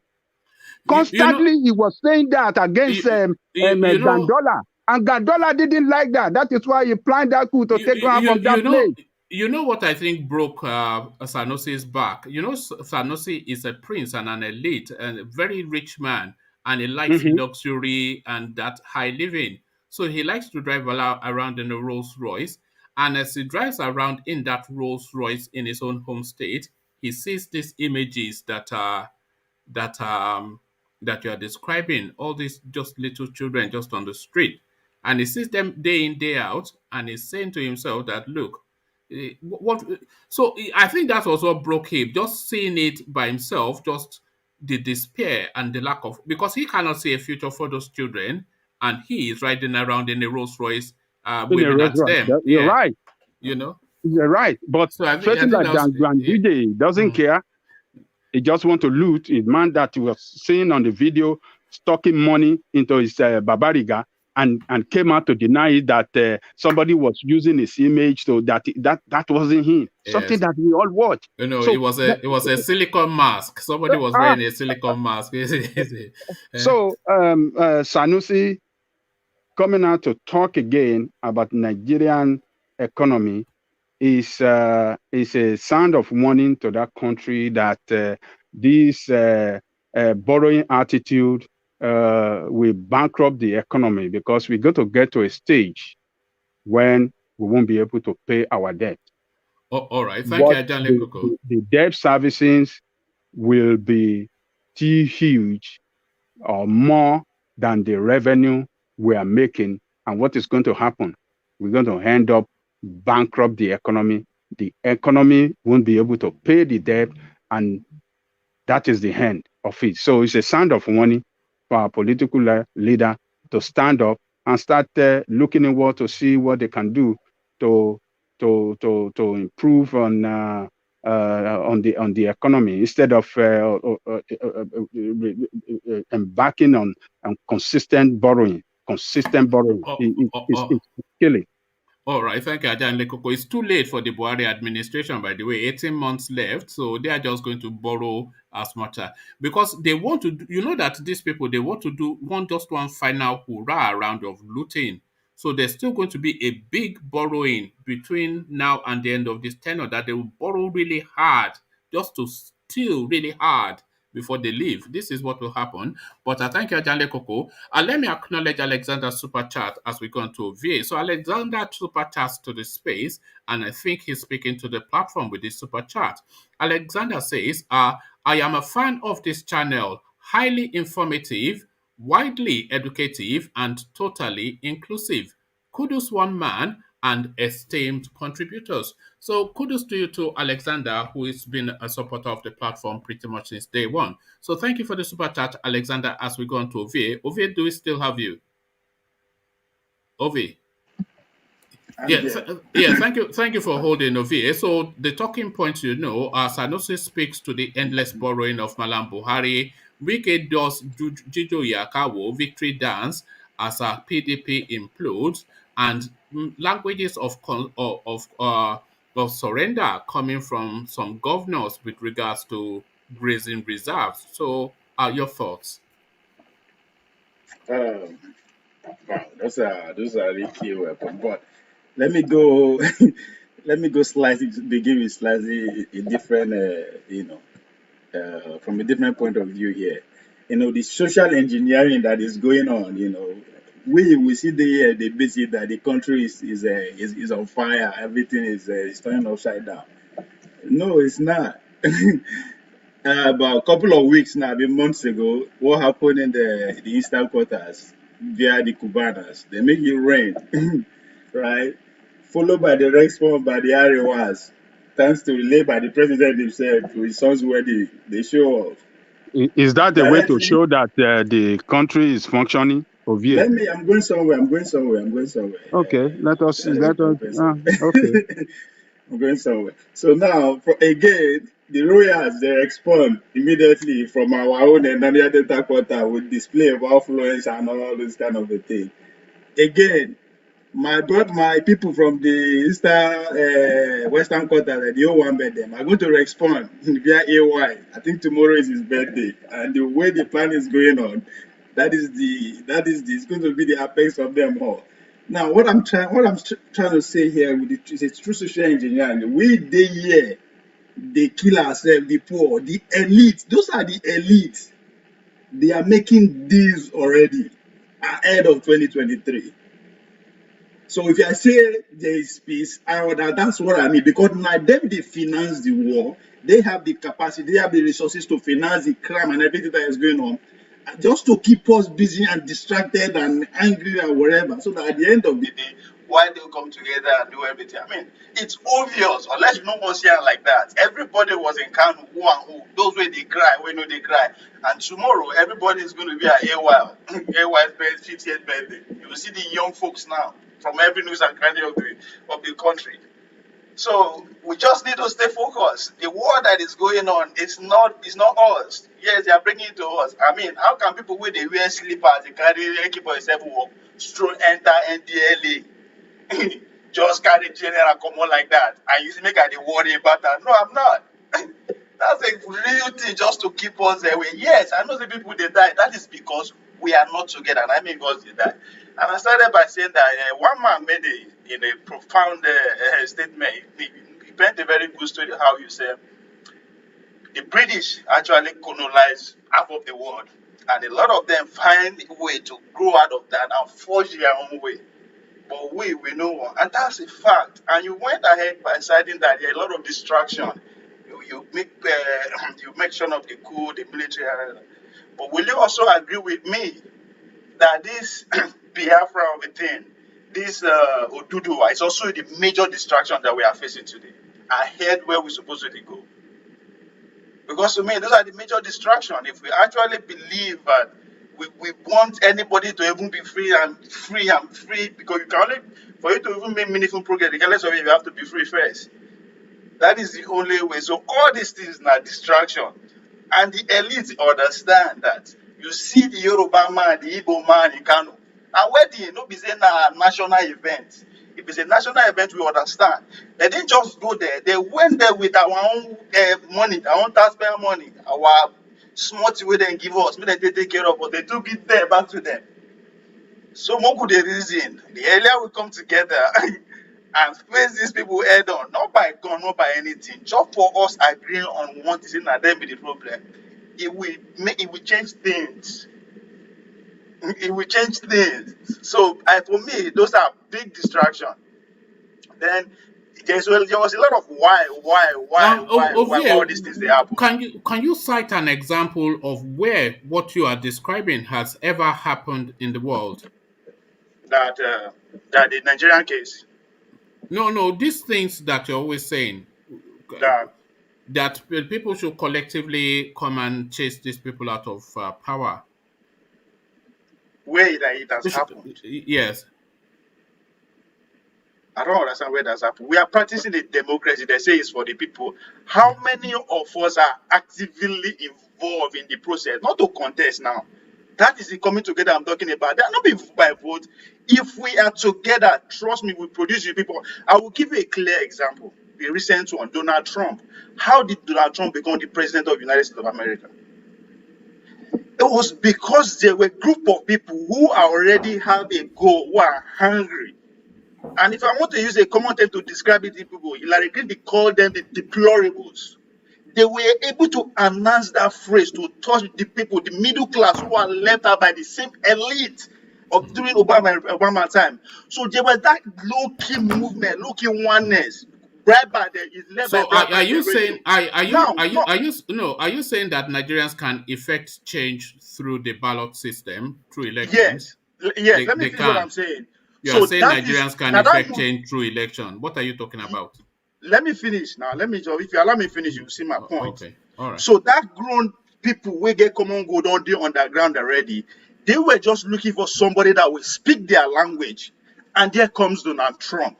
So if what I'm trying to say here, if we have that kind of hunger, something to channel, to bring, we can't get everybody. That's a fact, I know. But if we can get 60 to 70% of people to agree on something, say this is where we want the nations to go. Trust me, we will see somebody that will come up and speak to that. Then we rally around that person, either via a party or whatever. That is just the only way to go. Can I interject 1 minute? Go on. Yes. You see, Ovie, what you are saying is true. Yeah, we the people can effect that change, but the way Nigerian political system is structured cannot make that, won't let that happen. Why it won't let that happen is this. You see, the political party we have in Nigeria are under the control of these corrupt politicians. Is whoever that will emerge as the presidential candidate of the party. You understand what I'm saying, Ovie? Yes. Okay. Is whoever they want that will emerge. They don't have a transparency in, they don't have a transparent process within the party for the process of to give us a candidate of our own. Is the candidate of those in charge of the party. So the only choice we have as people is in the general election. And when it comes to general election, is their own that we have to vote for, either we like it or not, either in party A or party B, is their own choice.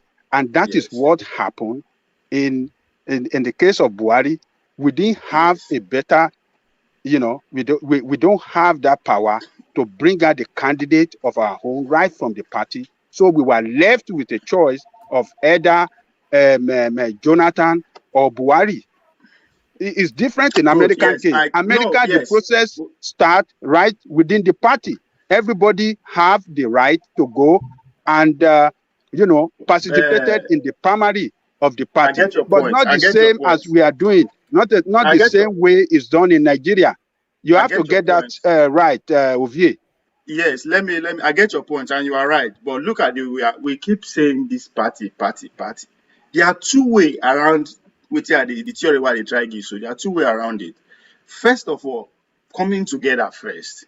Now, if we let's say assuming particularly we have the whole Nigerian youth, both from the south and the north and the northern. I'm just using that as an example. The whole Nigerian youth is have one voice. They don't come together. They don't say yes, come rain, come shine. Then we are together to the end, right?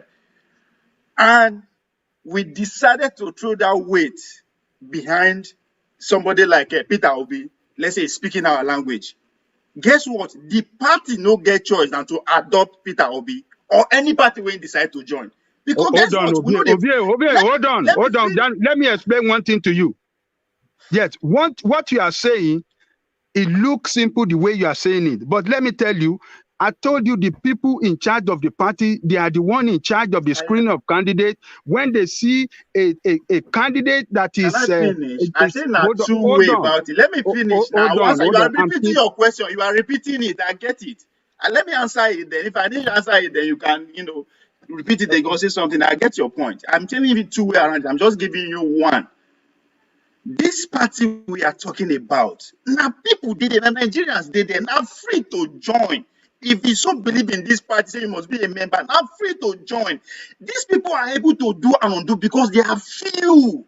Trust me, now because they are few, imagine that they come up PDP leadership easy by one man. Why? Because now the governors, they finance the party at the local level, so they have the authority to do. Can I come in? Can I come in? Let me land my point. Because you want, unless you want to, you have a different thing. Let me just land my point. Let him quickly interject. Yeah. Okay. Yes, I think the only solution to this problem is an independent candidate. What you are explaining, Ovie, is that we should participate in an already, corrupt system that will find a way. Allow me land my point. You will get there's two way around it. You are repeating. Just allow me. Okay, sorry, Exiro. Let him land his point. You are saying the same thing. Hold on. Let's save time. Let Ovie land his point. But Ovie, the point you are going to land is the point you land every day, but people are not buying it. But land the point anyway. And that is the problem, involvement. So we know that the party, why are these few people in so much in control party? Why? Because now few people they involved. Now I see the party, now see by vote, we are control 200 million people for God's sake. Now few people we can go just sit down they detail because now money they go round. How many people if we buy? If you come your local government, buy 10 people. No, take us to where you are taking us to, just for reasons of time. That's what I say. If either you join the party, and as the way Nigeria is, for you to become a president, there's no independent candidacy. But when they see the population is beyond one person, if the PDP no one adopt that person or APC no one adopt them, guess what? It go join the other party.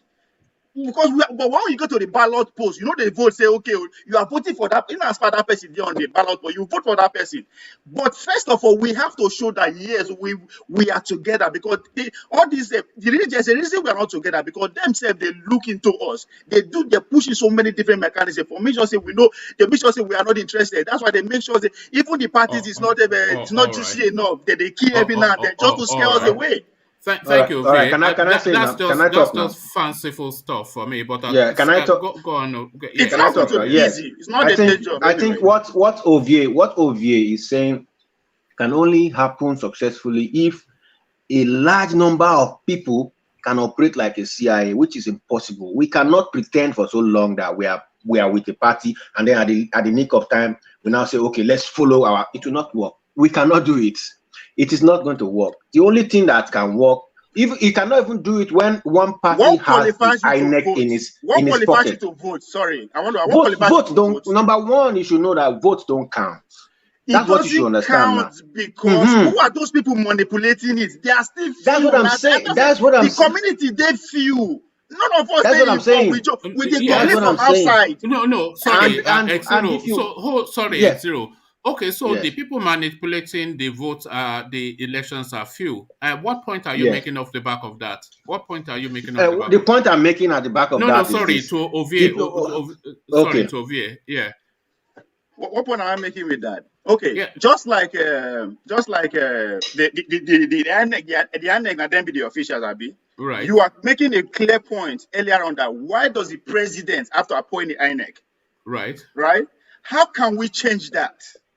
Yes, how can we change it? We can only change that if we get involved in the electoral system, that we involve people who think like you and the rest. That's not how we can change it. We cannot. No, don't tell me to listen because you are going on a fishing expedition. It is the constitution that empower the president. Yes, so it is the constitution that can change it, not the process.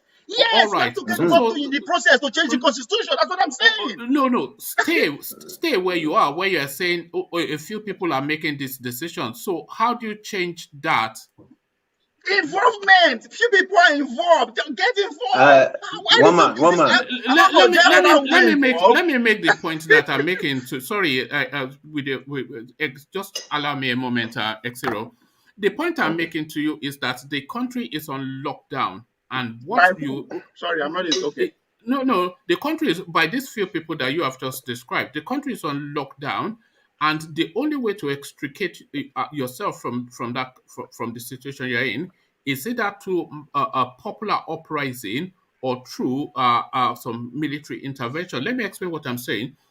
You say a few people are making these decisions. Yes, I agree. A few people are making this decision. You cannot seize their political parties from them, because when it comes to picking that candidate, they set up a committee which will be to your exclusion, and that committee will present the people they want to present.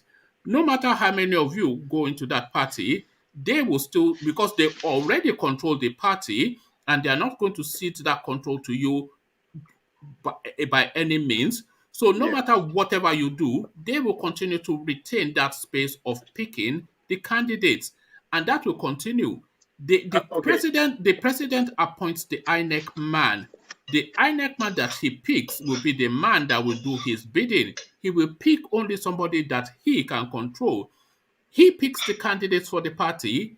He picks the person that referees the election, and the situation continues. So there is no amount of mass mobilization. There's no transparency in the system. Let me respond to that, please, Ajalego. See, I clearly see what you are saying. You understand?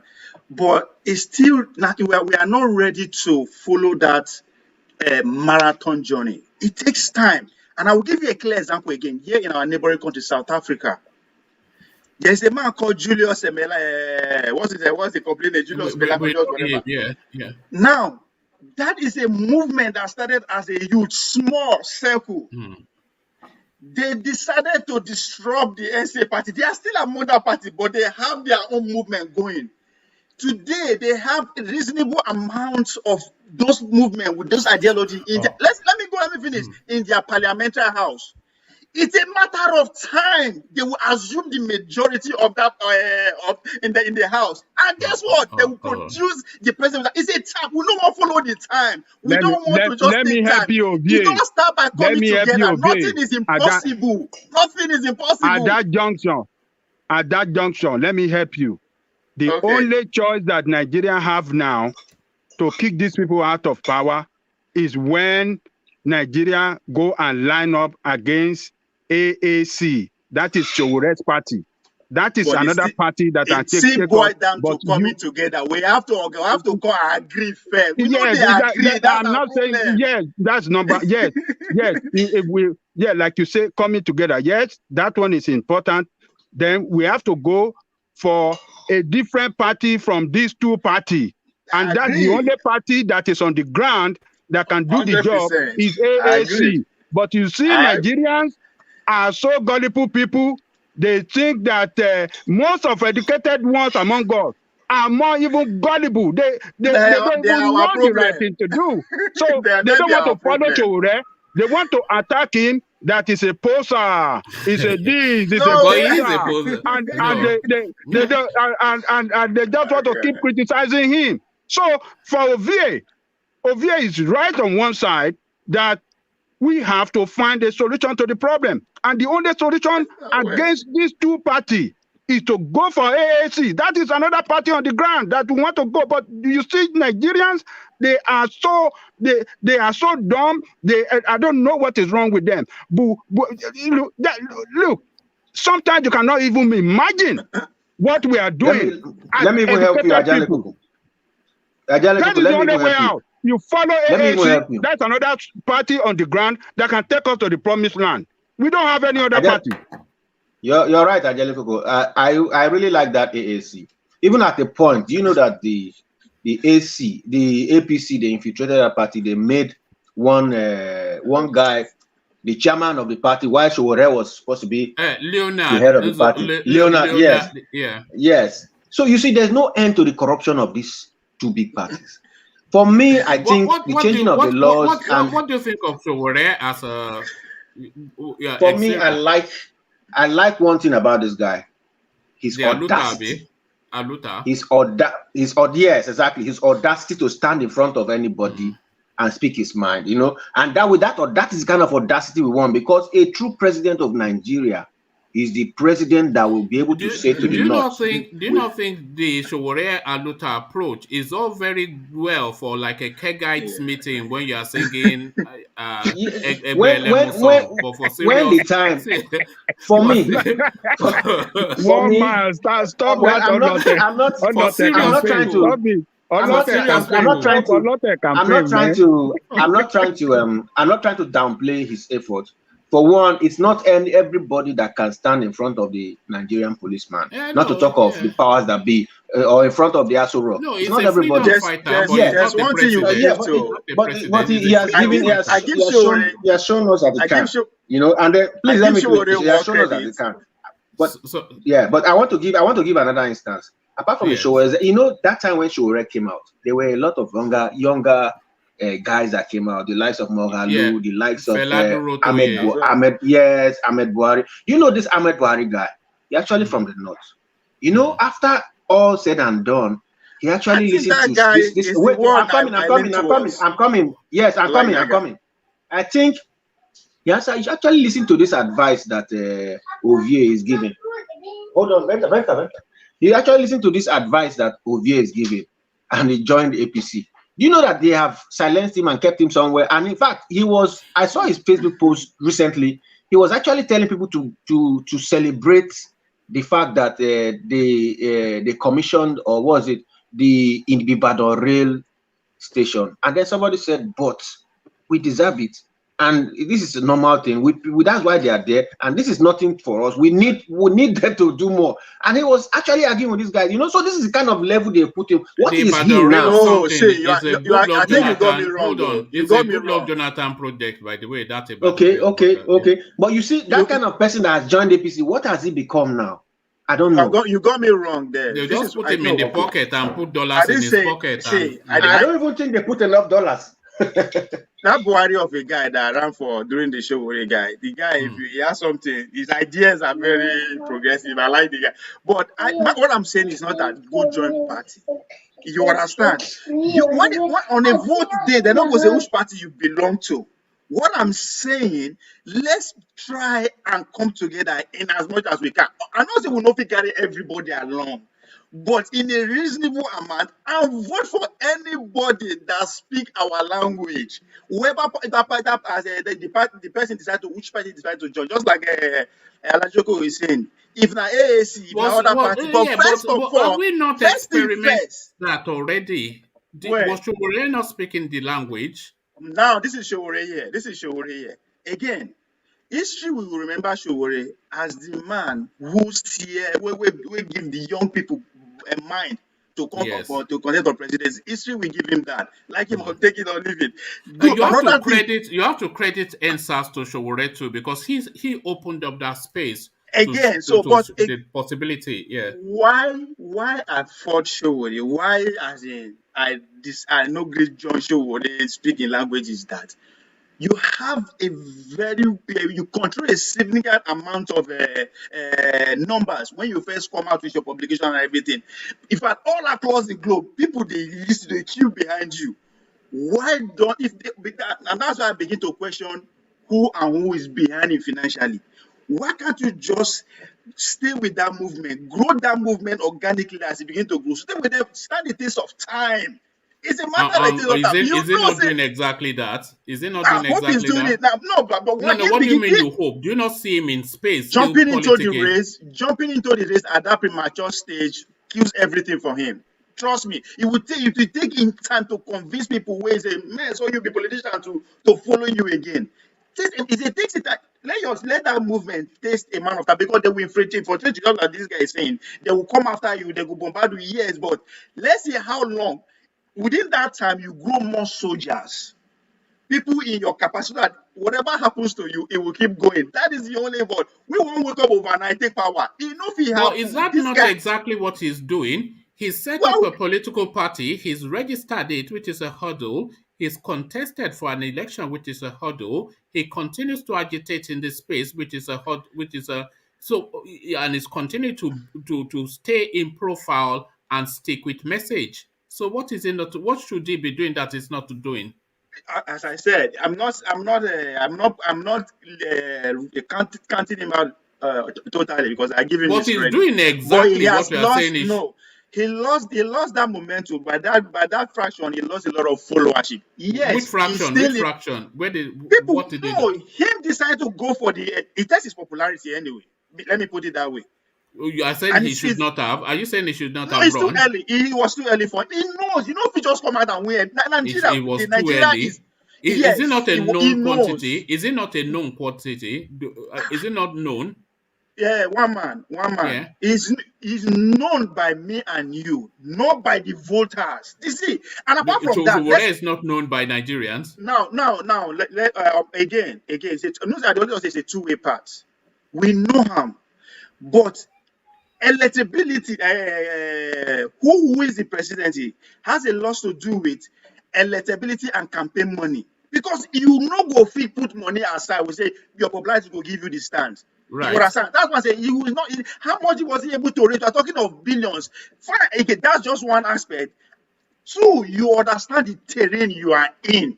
That this terrain is been taken over by few people that you can host those people in your living room and feed them, give them drink. And those people are vicious. You either bring them, meet them at middle point. But are you saying you can't Showore go against them totally? Did he you say was going against them totally. You can't go against them totally and become president of Nigeria. I'm sorry, yes, it's not going to happen. No. You have to. You are missing the point What you are saying now, you are speaking against your position of Ye. Yes, you say of we course, organize ourselves and do something different, and this guy is doing something different, and you are shooting him that is not doing the right thing. What are you saying? Listen. I said he lost a momentum because he threw his heart into the race and it's too early for him. It's not too early. 2019. At 2019, we are looking for something. I am telling you why it's too early. I am telling you why it's too early. Hold on. As at 2019, hold on. As at 2019, we were looking for somebody different. We are looking for a different candidate. We were not happy of 4 years rule of Buhari, because Buhari, we saw the trend, we saw the way he was destroyed, we saw the trend of his administration. We are not happy about it. We are looking for something different. That is why Mogalu. That is why you saw Mogalu, Fela Durotoye. So that is why the young we are looking for young people. That is why they jump into the race. Allow me to say, don't just hold me to that, please. Can I come in? Hold on, Xero. Let Ovie land this point, because let me tell you why. Go on. We are talking about Nigeria here. You want to become president of Nigeria. There's some reality you have to deal with. Okay, you understand? When I say that movement doesn't stand a test of time, look beyond those who became president of Nigeria, who succeeded.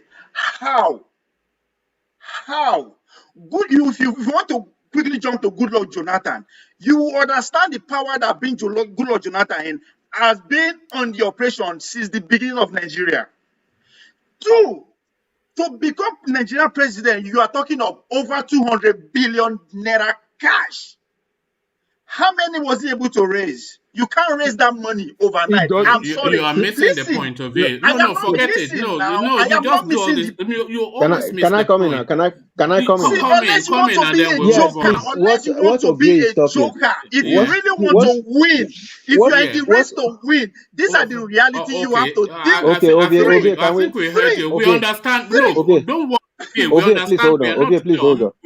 What Ovie is saying is, we are saying what has been happening, but we are saying that what has been happening is an aberration. You don't have to be a billionaire to contest an election. You don't have to bribe people to vote for the right choice. But it's because you want. That is, listen. This is the problem. That's what it is. That's the problem. That is why the problem has lingered, because the people who have only their vote. Sorry, if Showore follows this path that you are describing, then he's not presenting anything different from what is already in situation. No, the difference of time. He's not presenting. If he goes, let us keep going. Because hold on.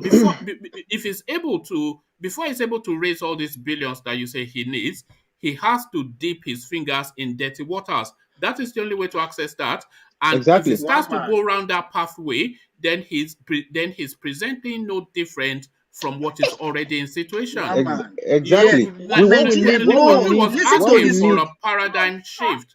Do you not understand? Exactly. What we need is a mindset one change. man. If we don't It have is that not mindset going change, to we are not happen going anywhere. overnight. I am We all know sorry. that. It Yeah, doesn't no, happen. you are not sorry for anything. You're not telling anybody anything new. So if you're thinking that somebody will just wake up and become president in 4 years with this kind of antics that I'm describing, it's not going to happen. And I'm telling you why. Don't hinge it on Oshore. Don't hinge it on Oshore. Hinge it on every other participant. Yes, you see, that's why you're making a mistake. Listen now. It doesn't have to be Shore. It doesn't have to be Shore. Yes, you don't have to be a billionaire, but you have to have the capacity to raise billions. If you don't have it, I am sorry, anywhere in the world, not just Nigeria. So do you know how much? Let me tell you something. Do you know why people raise billions in America for elections? It's to create viral advertisements for their candidates. Do you know how popular Shore was on the internet? But do you know that most of that money? Yeah, exactly. Advertising and publicity. That is it. Yeah, publicity. So when you're saying raising billions to bribe people, that is an aberration, and that aberration must be stopped. It must be stopped. You can't be bribing people to buy their votes. Exactly. Yeah. You should pay for media ads with the money, not to give people in the hand. I know people go to election polling booths with money, cash money, but it is wrong. That's what I'm saying. Okay, can you see what me and you are describing? I am not saying, oh, that is the right way to do, but I am just telling you the reality on ground, and it's still a reality today because it is people in that arena. You understand? Yes, America paid those billions for ads. That is because the American society is rightly 100% driven by that. Everybody. And I am telling you, in Nigerian case, the majority people who actually cast their votes, they are not on the internet. I am sorry to disappoint you. They are not on the internet. Me and you know they vote. We don't vote. Now we they make to their vote barrier. So now that money that I'm telling you about, listen, that money that I'm telling you about, what does money involve in politics? Because there are so many interests in the Nigerian state. Me and you interest not just our life. There are people who have more than just their life in that zone. How do you, those people, you can't count them out. How do you meet them? Because they are already there in existence. There are people who are making billions. Our expenses, serious. You can't just say, I want to take them out. It is not possible. How do you meet these people at their various points? So that why are you shooting yourself, for God's sake? You are turning around around against yourself. Something, what you are saying. What money? What is? I said that is the reality. We might not like it. I might not like it, but sorry, it is there. Let me just say this. It is not me. That's not my rules. No, don't worry. We know it is not you, and we also know we also know the political realities of the space. We know that it's a money politics space in Nigeria. We know that, and we know that not just in Nigeria, anywhere. Maybe not everywhere. Sometimes it's ideology. In most of Europe, especially Western Europe, it's ideology. Of course, money plays its part, but essentially it's ideology and argument. But really, what for me Sowore was trying to do was to present a different paradigm. He was presenting an antithesis of that paradigm that you are describing. He was presenting something that goes contrary to that. So if it goes into money politics, then it's no different from what is already in situation. So win or lose, he opens another window for people to explore. So Thank you. Really what he has achieved. Do you know that the politicians are for sale? Do you know that they are for sale? No, forget all of that. Don't forget it because it is the reality. Are you understanding? It is not about what we want. It's about what is happening. So that is a reality. That is a reality. They are for sale. Buy them. If you don't buy them, at least we buy them. That's it. Can you hold on? That is a reality that you've just described. But what Sowore was presenting was a different possibility. So he wasn't playing to that politics that is already in situation. He was presenting a different possibility. So it doesn't really matter if he won or lost. What he has done essentially was to open that thought space that think about this as an option.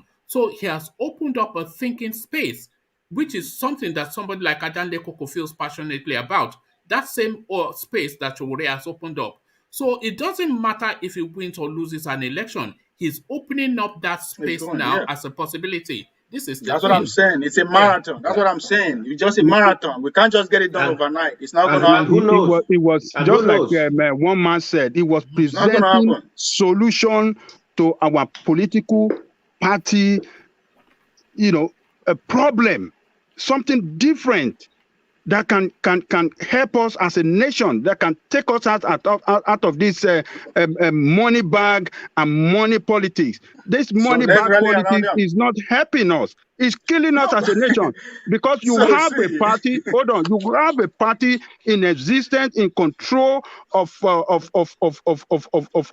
country, that are not transparent in the political process. They are not transparent. They are all for themselves and their cohort. They are not inclusive. They don't allow newcomer into there to participate. They don't allow it. And that is why we are not making headway.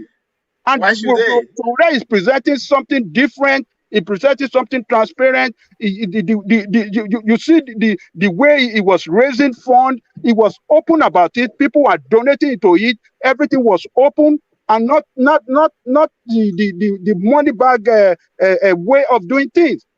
He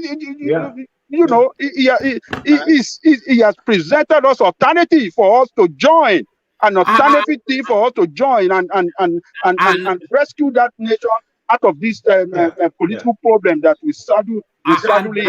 Sorry. And before he did that, that space was not open to Nigerians. History will give him that. So that's the thing. If you know that, but will you agree that? Will you agree that? One man, will you agree with me that it's a competition? What is? The race. That election is a competition. Of course it is. Exactly. So why you cannot rule out, that's the one reason you cannot rule out money. That's the one reason you cannot rule out money. Nobody is ruling out money. Showore started on a very great foot. I am not going to take, I can't even take, if I try to take, I can't take it away from him. There's so many reasons you have to give. History will speak of him in a very good way, regardless of how we end up for him. But what I'm saying, that route he took is not a sprint route. It will take decades before we actually achieve what we want through that route. No, it may or may not. Why? Listen, for one reason, because it's a competition. And guess what? The odds is against us because we are poor. Where the money now comes in from, tell us the route for him to take. Tell us the route that he's supposed to have taken. Tell us the route. Allow me. You didn't allow me. Say, tell me. Can you allow me? That's what I'm saying. Just listen. Okay. Tell us. Where the money has to play in this round. Now, why I say it's a marathon, we have to start deliberately contributing and donating money to start investing among our people. If we invest among our people today, what is going to be the manifest in 10 years? People that you feel, people that you change their life, trust me, no matter how the opposite competition is trying to paint you black, they will never see that. And that takes time. And that is the competition we are facing. These people have the resources to keep us poor. So when you start the investment, the party in control, they will wait for you to come and catch up with them, right? That's why I said it's a competition. But we don't have what it takes to defeat them. Start at a point, and he has started. We're supposed to join him. We don't join him.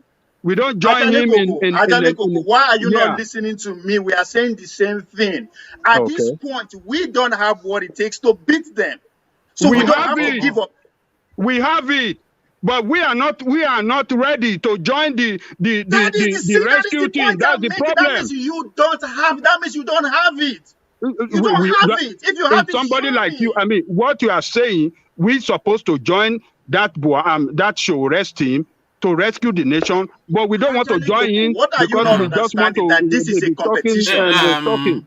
Ajale See, Koko, why are you not understanding that it's a Ovie. that this argument No, we we are even understand arguing, that even it's a though we are on the same side, that competition. it's been Can you engineered. hold on? We understand that. Look, we are not saying anything new, Ovie.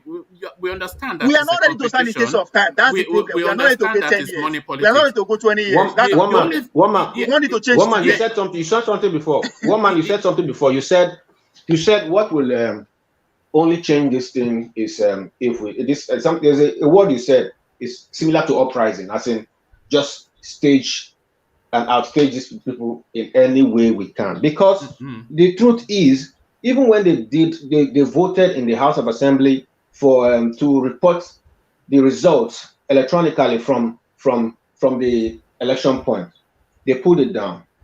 You know, this is the same thing they will do in every situation. They will make sure that no other elements rise up to Yes, take over they power. don't want You know, transparency. They they don't want don't want transparency. And I You am understand? asking you, why should they? No, It's a competition. Why should So they? that's what I'm saying. That's why sometimes I wonder.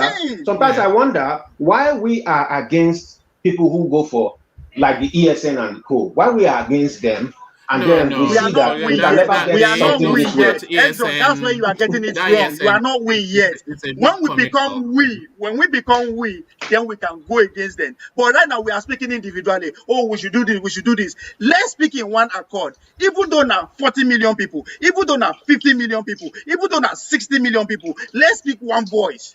Can we tell me there's 1 million people who are just 1 million people one way who are speaking against this government, or who just have one voice anywhere in Nigeria? Just 1 million, genuine 1 million people on ground, not on the internet. None. You're right. You're right. And you say you want a president? All right. How? We All don't. right. We're not ready. We have to come together first, get the numbers, then act. And it takes time to get numbers together, because they will keep infiltrating, as you said, they will keep making sure that we don't come together. It's a marathon. We cannot change Nigeria overnight. I am sorry. All There are right. Don't those keep men are saying too powerful. no. Ovie, please don't keep saying you cannot change Nigeria overnight. You are sorry, because nobody is having any expectations that Nigeria will change overnight. So I'm not quite sure what argument is being presented there, but just for that space that Showore has created, he has created that space of possibility and alternative. He has created that. So it might not necessarily, hold on, it might not necessarily be the alternative that Showore has created, but he has opened up the mind space to the prospects of an alternative. And that mind space that Showore has opened up is what facilitated NSAS. Even though they were chasing him away at NSAS, he was actually the father that birthed that NSAS. Because if he had not created that mind space, then that NSAS would not have taken place. So Showore might well be Showore, but that possibility is now there. And the I think Inamdi people too will contributed a little bit. Will you agree yes, with that? Nandi, I'm not so sure that I do agree with that. But some people are of that opinion, but I am not one of them. But that mind space is there. It's just these little interludes that we get into people's lives, yes,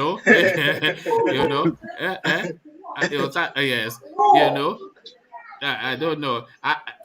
Just on that, I'm just fearful that one of these days we don't get to see or hear something that we might not want necessarily to see or hear on this platform, because you understand, you understand what I mean, Ajale Koko. So guys, just be mindful that you're on air. People will move to that space when circumstances move people to that space, you know when things get to that point, then people will just naturally move to that space, But Showore has opened up possibly because Nigeria they didn't have hope before, but now the green shoots of hope has been opened by that space that Showore has opened up. So I'll give him that, even though he is, as I say, a poser. But let's thank you, Ovie. Let's go to Nwabueze just for reasons of time. Nwabueze, do we have you now? The last time you came, we were trying to get you, but we never could. Nwabueze. Yeah, I'm online. Yeah, Good evening. good to have you. I don't know how much of the conversation you have been following, but we're getting to the tail end of it. Good to have you on board. So what let's hear what you have to say. Yeah, I was hearing when Obi was talking about Sowere's movement, Hmm. and early stepping into the Nigerian political scene. By the way, I don't see anything wrong in that movement because that is just an announcement. I don't think he himself expected to win. Let us be clear. He just came to announce himself. And I think when you do something like this, you will study your own failure and study where you did not get it right. So it is just testing the water. And now he failed. He can now study the reason why he failed and come back again. If eventually he fails again, he'll come back. It is trying. Buhari tried, I think, up to 4 times before he became our president. So worry. If he keeps going at it, he can become president. Even with the typical way of becoming president or a typical way, that is going overboard or revolution, doing it the extraordinary way and not the ordinary way Nigerians are used to. So that is my take on that. Again, yeah, I saw the caption on YouTube where you are talking about Fulani, South conceding land to Buhari's plan of cattle colony. I just want to touch on that. What I want to say in this platform is that, number one, the people that are our governors, number one, they are not supposed to be our governors. It is very clear with what happened in Imo State. So how can you expect such people to have the interests of the people at heart? They are fighting for their own pockets. Number one, they are puppets. They don't have the mind of their own. They can't even do anything. They can't sacrifice themselves for their own people. That's number one. They can't even sacrifice themselves for their own family, even. Because before they become this governor, they are under one oath, or that is, they are holding them to ransom. Like if you want to shake body now, EFCC will come against you because they have your record. You don't get anyhow, you will become Nigerian president or Nigerian governor in Nigeria today without them having something they will use to hold you when you start to do something that is not their way. The solution to this cattle colony is not with the governors I see. It is with we, the people. We should, even if you are not even doing it in one front, like now, one man, as we are abroad now, we have what are you doing to enlighten your village people? Like talking with them, making them to understand the situation on ground, whether we like it or not. Do I look like the sort of person that talks to village people? Eh? You have to. No, I don't talk to village people. You have to. I don't even talk to people in the city. I only talk to He's a Ajale Koko. Lagosian. I only talk to Ajale Koko, and that's it. Nobody else. He's a Lagosian.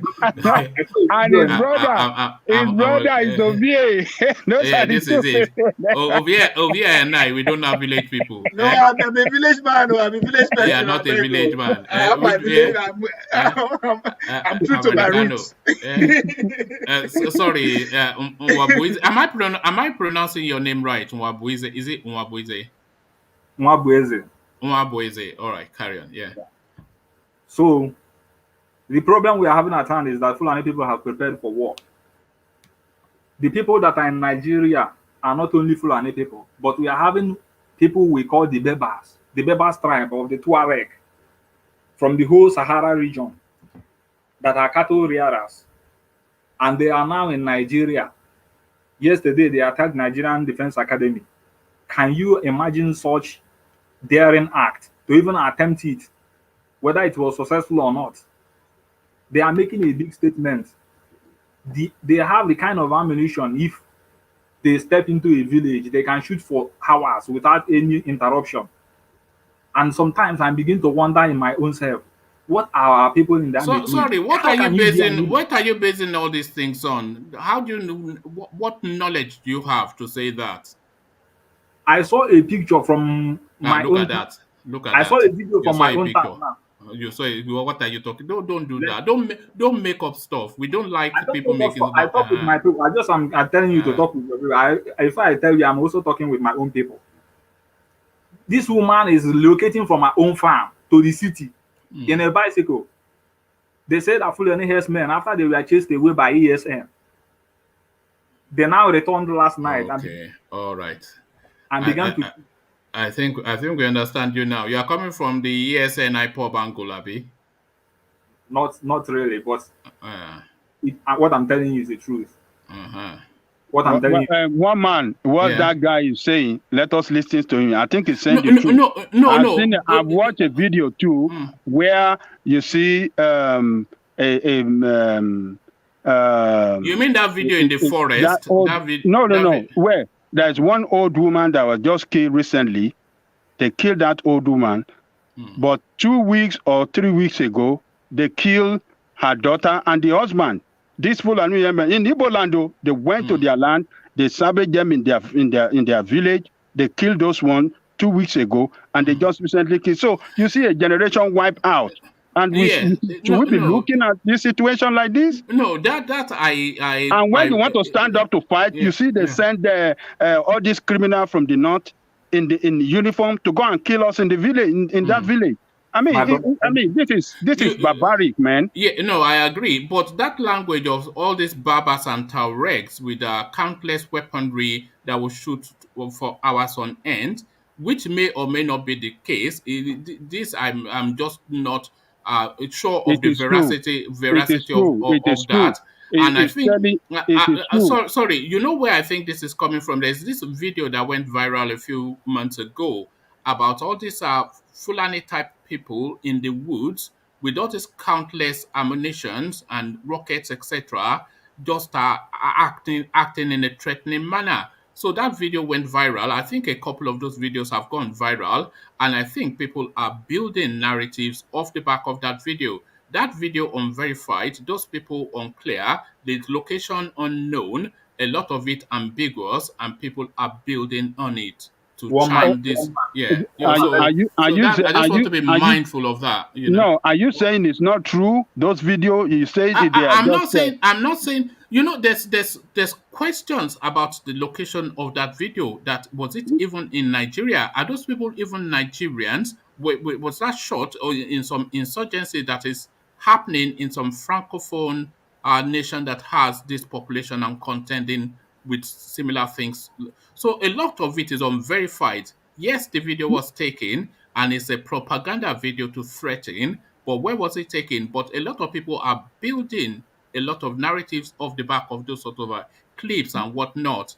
That doomsday upon and all this kind of stuff. These criminals have abundance of ammunition in their custody, and that is what they displayed yesterday, running over the NDA, and nothing happened. They went there to NDA, they killed them, they no resistance, and they went away. They took officers away and killed them. So they have abundance of ammunition in their custody. They can overrun us anytime. It's just a matter of time. They have driven our people, a lot of people, out of their villages. That is the situation. No, we know that, but we know sufficient We are losing enough. Ground. We are losing ground. That is the problem. No, we are losing our ancestral home to all these bastards. We know that is the problem. We know that, Ajan Lekoko, and we know sufficient enough to be worried, not to have to make up stories to embellish even more. What is already known when you is have enough. Uncontrollable situation like this, there will be propaganda some kind of way. So in the propaganda will come. Many times there'll be propaganda video, there'll be propaganda speech, there'll be propaganda. Yeah, because you see a government that is not making effort, to take control of the situation, to arrest the barbaric situation, but rather supporting this criminal. That is the problem. All right. Thank you. So let's Nwabueze land his thought, and then we start to round off. So Nwabueze, just finish what you were saying, and then we start to take closing remarks. They have superior ammunition. Let me tell you, in Igbo land, these villages we are talking about, they have their own vigilantes. sometimes even with charms and their own way of defending themselves. But what happened is when people have AK-47s, PKMs, RPGs, those kinds of weapons are very superior to their own. So they have to leave the village undefended. That's why you see in Ebonyi State or in Imo State or in Enugu State or wherever they go, they massacre people like they are doing in Jos now. Not that those places does not have their own vigilante or security men that protect those communities, but they are outgunned. And these people we are just talking about the defense, they are not even begging for your own defense. They own up to the attack many times. Like when the councillor in Izi told the Fulani to vacate their forest, the Fulani herdsmen told them that they will cry. They gave them some days to vacate. Now they vacated they vacated today. The following night they attacked the same village. How can you say that those people and the attackers are not the same people, one and the same? They are doing the same thing everywhere. They are prepared. And what is giving them their own courage is now they have planted their own people inside the whole security architecture of Nigeria. Like the whole commissioner of police in Igbo land and are their people. The GOCs in all the divisions now are almost their people. So they are owning us. We cannot even fight back. But my own heartbreak is, how can you be a southerner in the military and they will tell you to go and fight Fulani herdsmen? They will tell you go and fight the IPOB, so, Yoruba Nation and all these things, you will go. Now they will not go and defend your own people from Fulani herdsmen. No. What are you expecting? No. What are you expecting that southern military personnel to do when they give you an order to go and carry out an operation? What are you expecting them to do?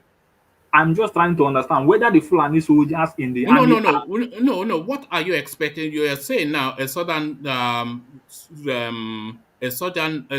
military personnel is deployed to an operation in the southern space. So what are you expecting that military personnel to do? If there is no level playing ground, then you revolt. You revolt. So you're expecting them to revolt when they tell them to go and carry out an operation in areas that are similar to theirs, to their ancestral space?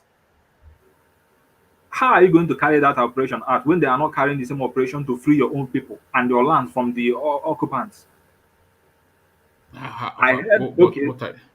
What are you talking about? They can just revolt now. Mutiny. Mutiny. What are you talking? Do you know the price for mutiny? You think they will take you to a law court? You will be court-martialed. Do you know the consequences of a court-martial? I'm not talking about one person. If the whole southern soldiers in the military, or even from Middle or Christian soldiers, are you asking for an ethnic shootout within the military? Is that what you're asking for? It's not an ethnic shootout. Just say you are not doing this thing, revolt, mutiny, and do something like that. You don't have to shoot. Do you know what it means to go AWOL? Do you know that to be court-martialed for that? Let them be court-martialed. Right, they should be court-martialed, and then they pay that price. Who will pay the price? One man, you're not understanding me. No, do you know the price of a court-martial for going AWOL? Let me land. Where are you going is the thing, because this is what I always object to. Some of these things that, we just speak to the sentiment of it without following through the reality of it. You're asking somebody that signed up to be a military person not to carry out a direct order and face the consequences.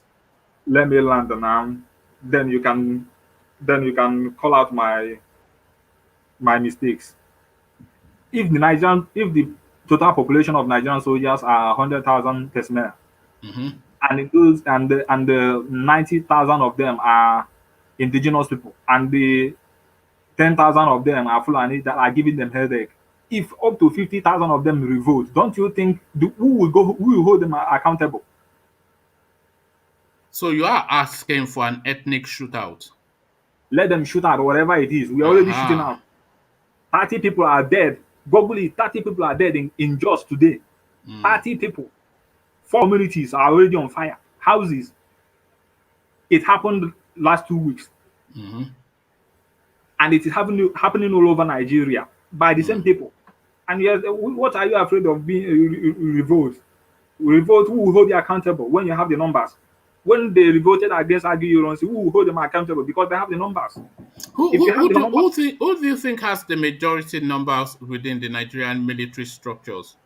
I believe the indigenous people of Nigeria, by that What does that mean? What does indigenous people of Nigeria mean? non-Fulani soldiers. I'm not talking about Igbo soldiers or Yoruba soldiers because it seems like it is Fulani people that are singled out in this operation. Even if you hear that are attacking people in Zamfara, they are killing Hausa people, not even the real Fulani people. Even in Right. Katsina State, the Buhari state. So you're asking the Hausas, the Yorubas, and the Igbos to band it together and savage the Fulanis within the military. That is their common enemy as it is today now. Are they not their common enemies? And the problem is they are not even say if they had said these people are the people that are trying to tarnish the image of Fulani, I could have understand the sentiment that Nigerian politician can go to any length to tarnish the image of Fulanis. But they are owning up to the operation. The other time, Bala Mohammed, or who is that, the former governor of Bauchi State, come out and say that Can you see how what you are saying does not tie together? how Hmm? You don't how see how what you're saying does not tie together?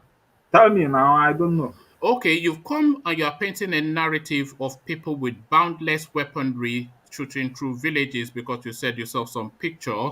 You are saying that people in the military should not carry out orders along ethnic lines, and you are calling for people in the military to take weapons against each other along ethnic lines. What are you talking about? What I'm saying, because the Fulani soldiers in the military are the one being the architect of this operation.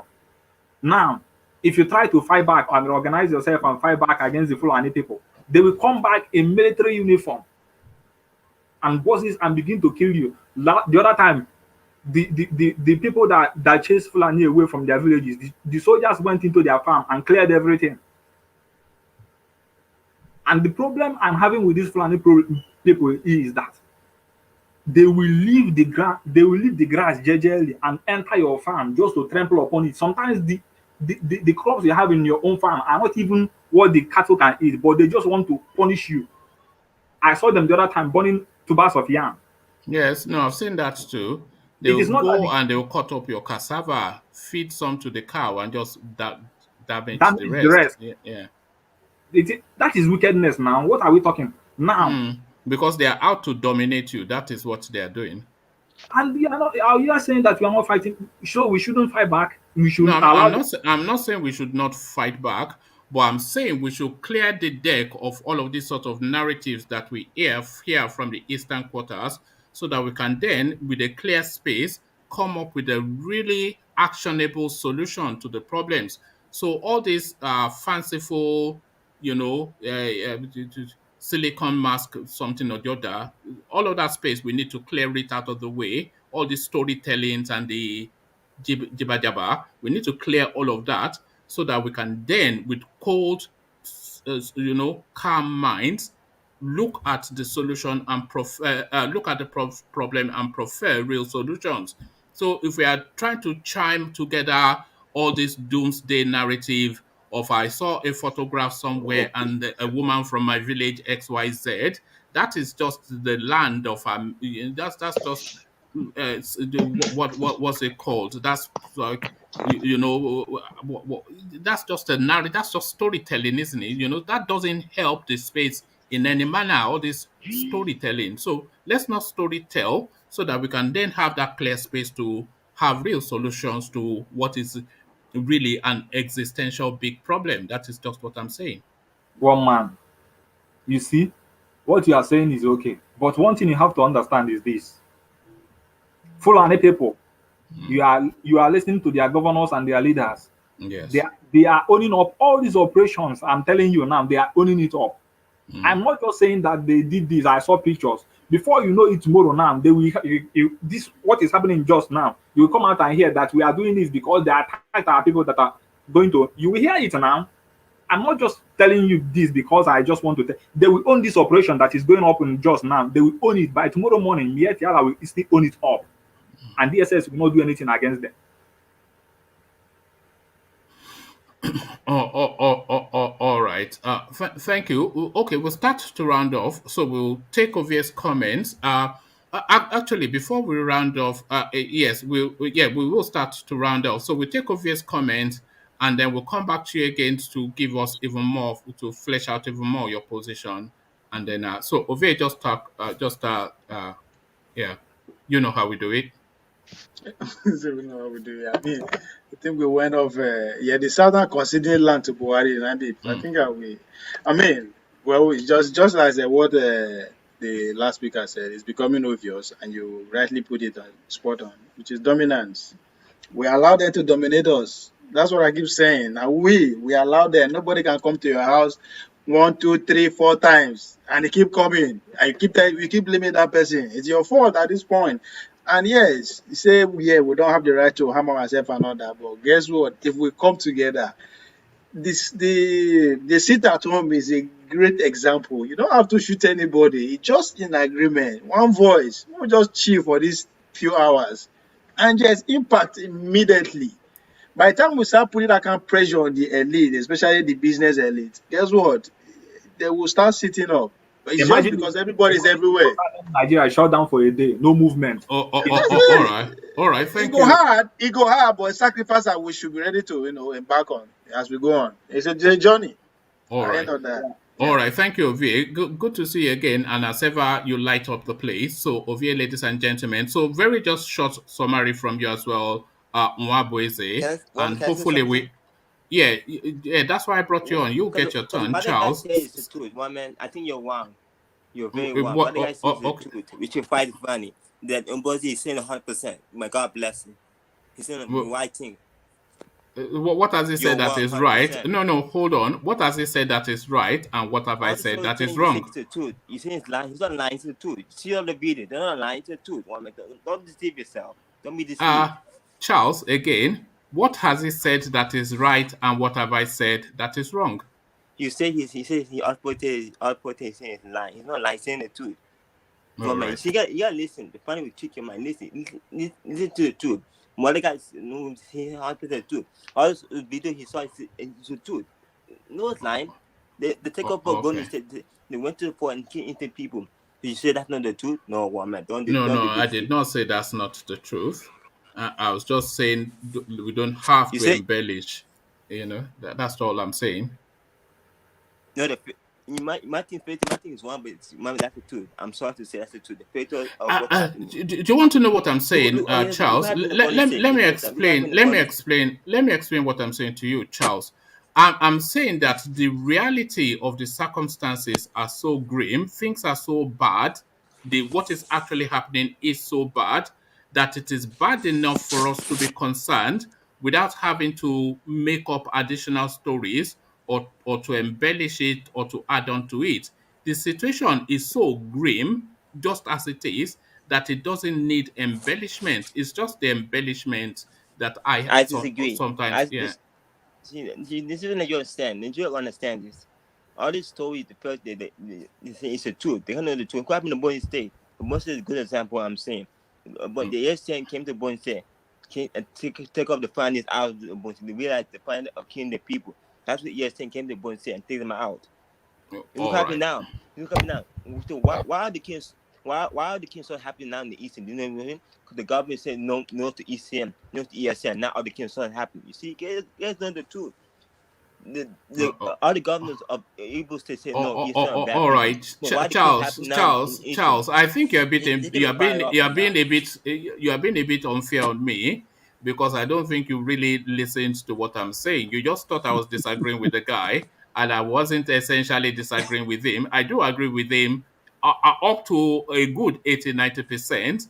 But then he was trying to add what we call a jara, what we call in Yoruba language. It was adding jara, and it was just the jara that I was contending. All the Eastern Yoruba military should get out to fight the front. They should fight them.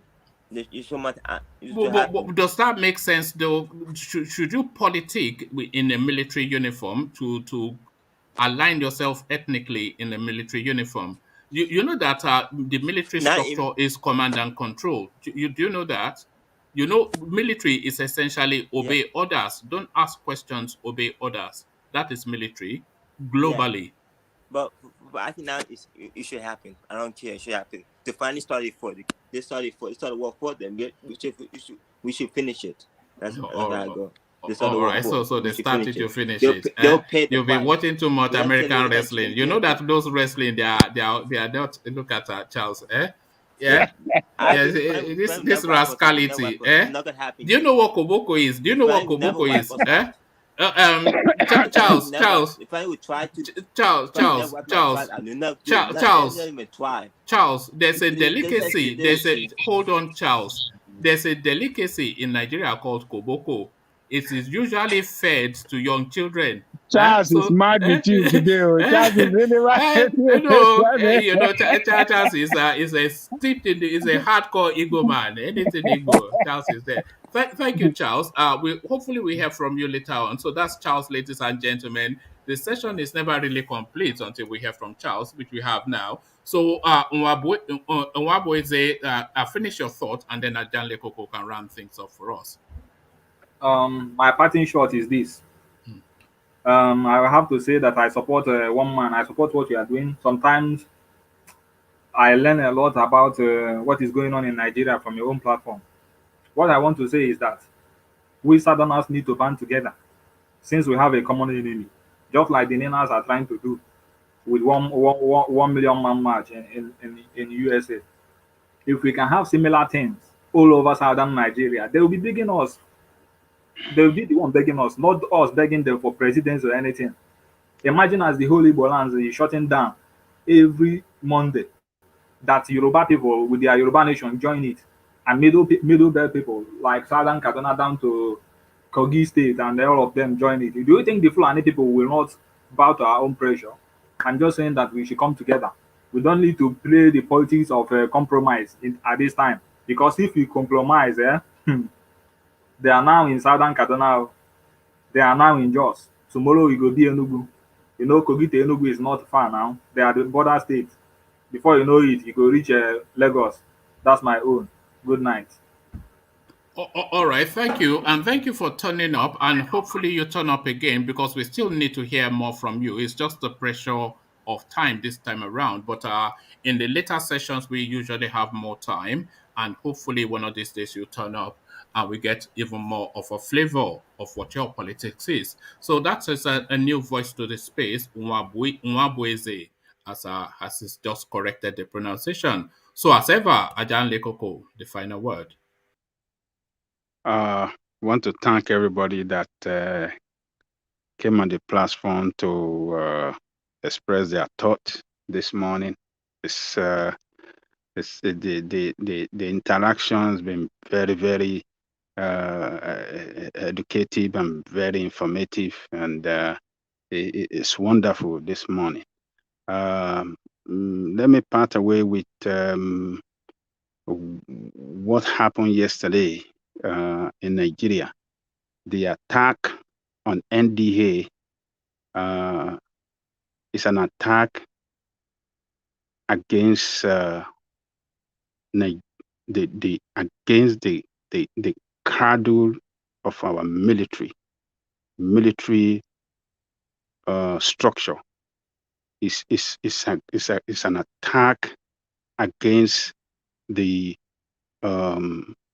ancestral homeland of our military structure, and it's an attack against our nation.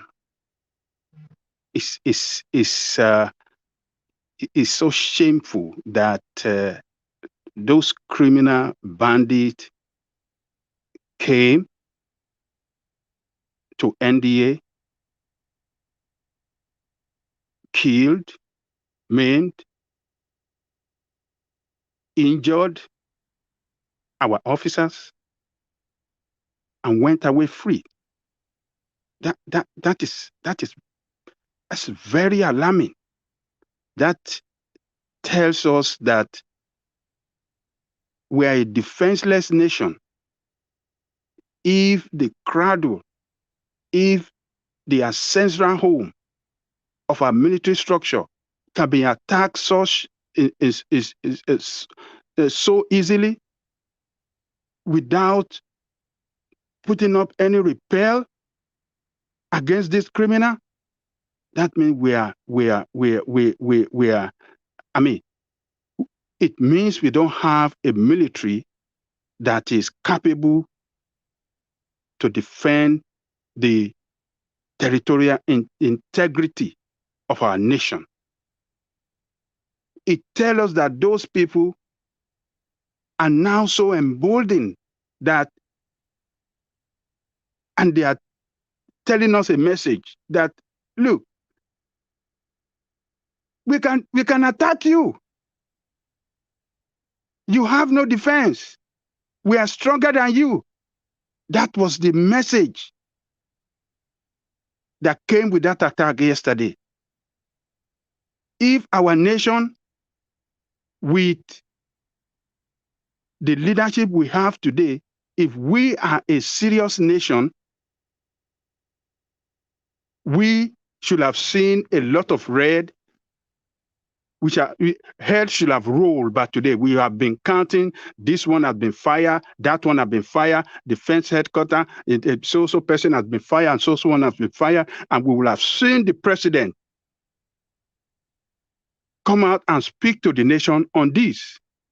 But since yesterday, the president have not spoken. That means we're a nation that we're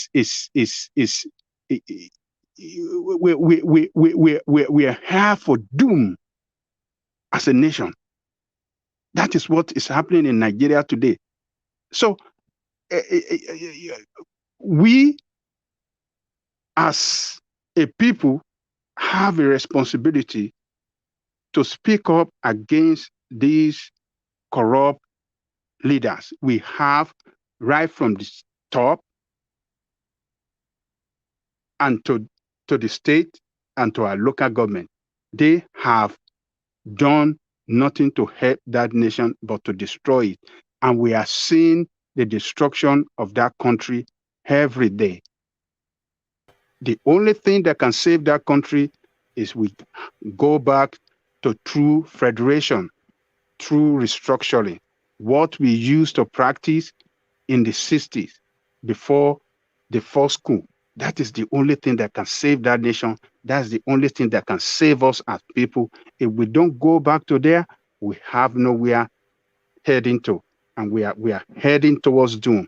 It is unfortunate that we can see our nation being destroyed right in our eyes. We can see it, and nothing is done by this set of leadership we have.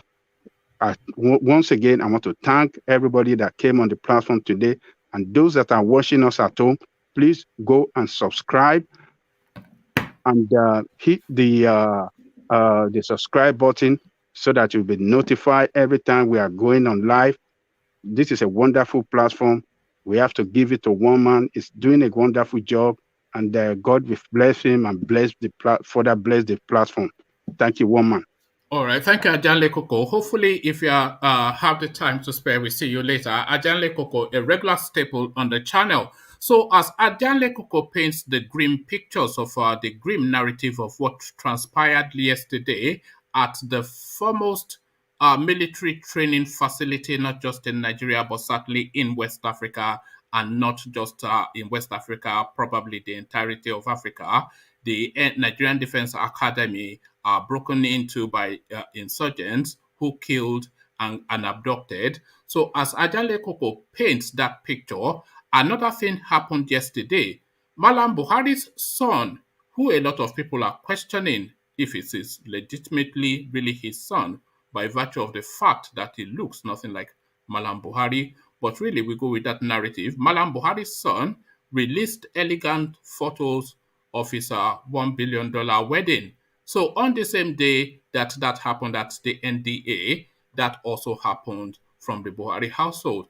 And that is the end of Solomon Grundy. So I was going to end off the session on that pungent note, but I can't resist introducing this. This is a bit lighthearted now. I didn't want to go lighthearted, haven't said all that. But this caught my eye on Instagram. And I'd like answers to this now in the comment section. So this is now something for you guys to give your thoughts on in the comment section. So this is somebody that's posting on Instagram. It says, I borrowed 5,000 from you. I attended your party and sprayed 50,000 on you.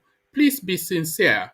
Am I still owing? So that is the question that this guy is putting. It's just one of those things that catches your eye. It says, I borrowed 5,000 from you. I attended your party and sprayed 50,000 on you. Please be sincere. Am I still owing? So is this still owing? Your comments in the comment section. I'll leave you here. And acknowledging Alexander's super chat as well, which you can see on your screen, which speaks to the platform's interaction with Charles. The session, of course, now I look forward to hearing from Charles as well. So I'll leave you here. Carry the conversation on within the comment section, but here I say peace.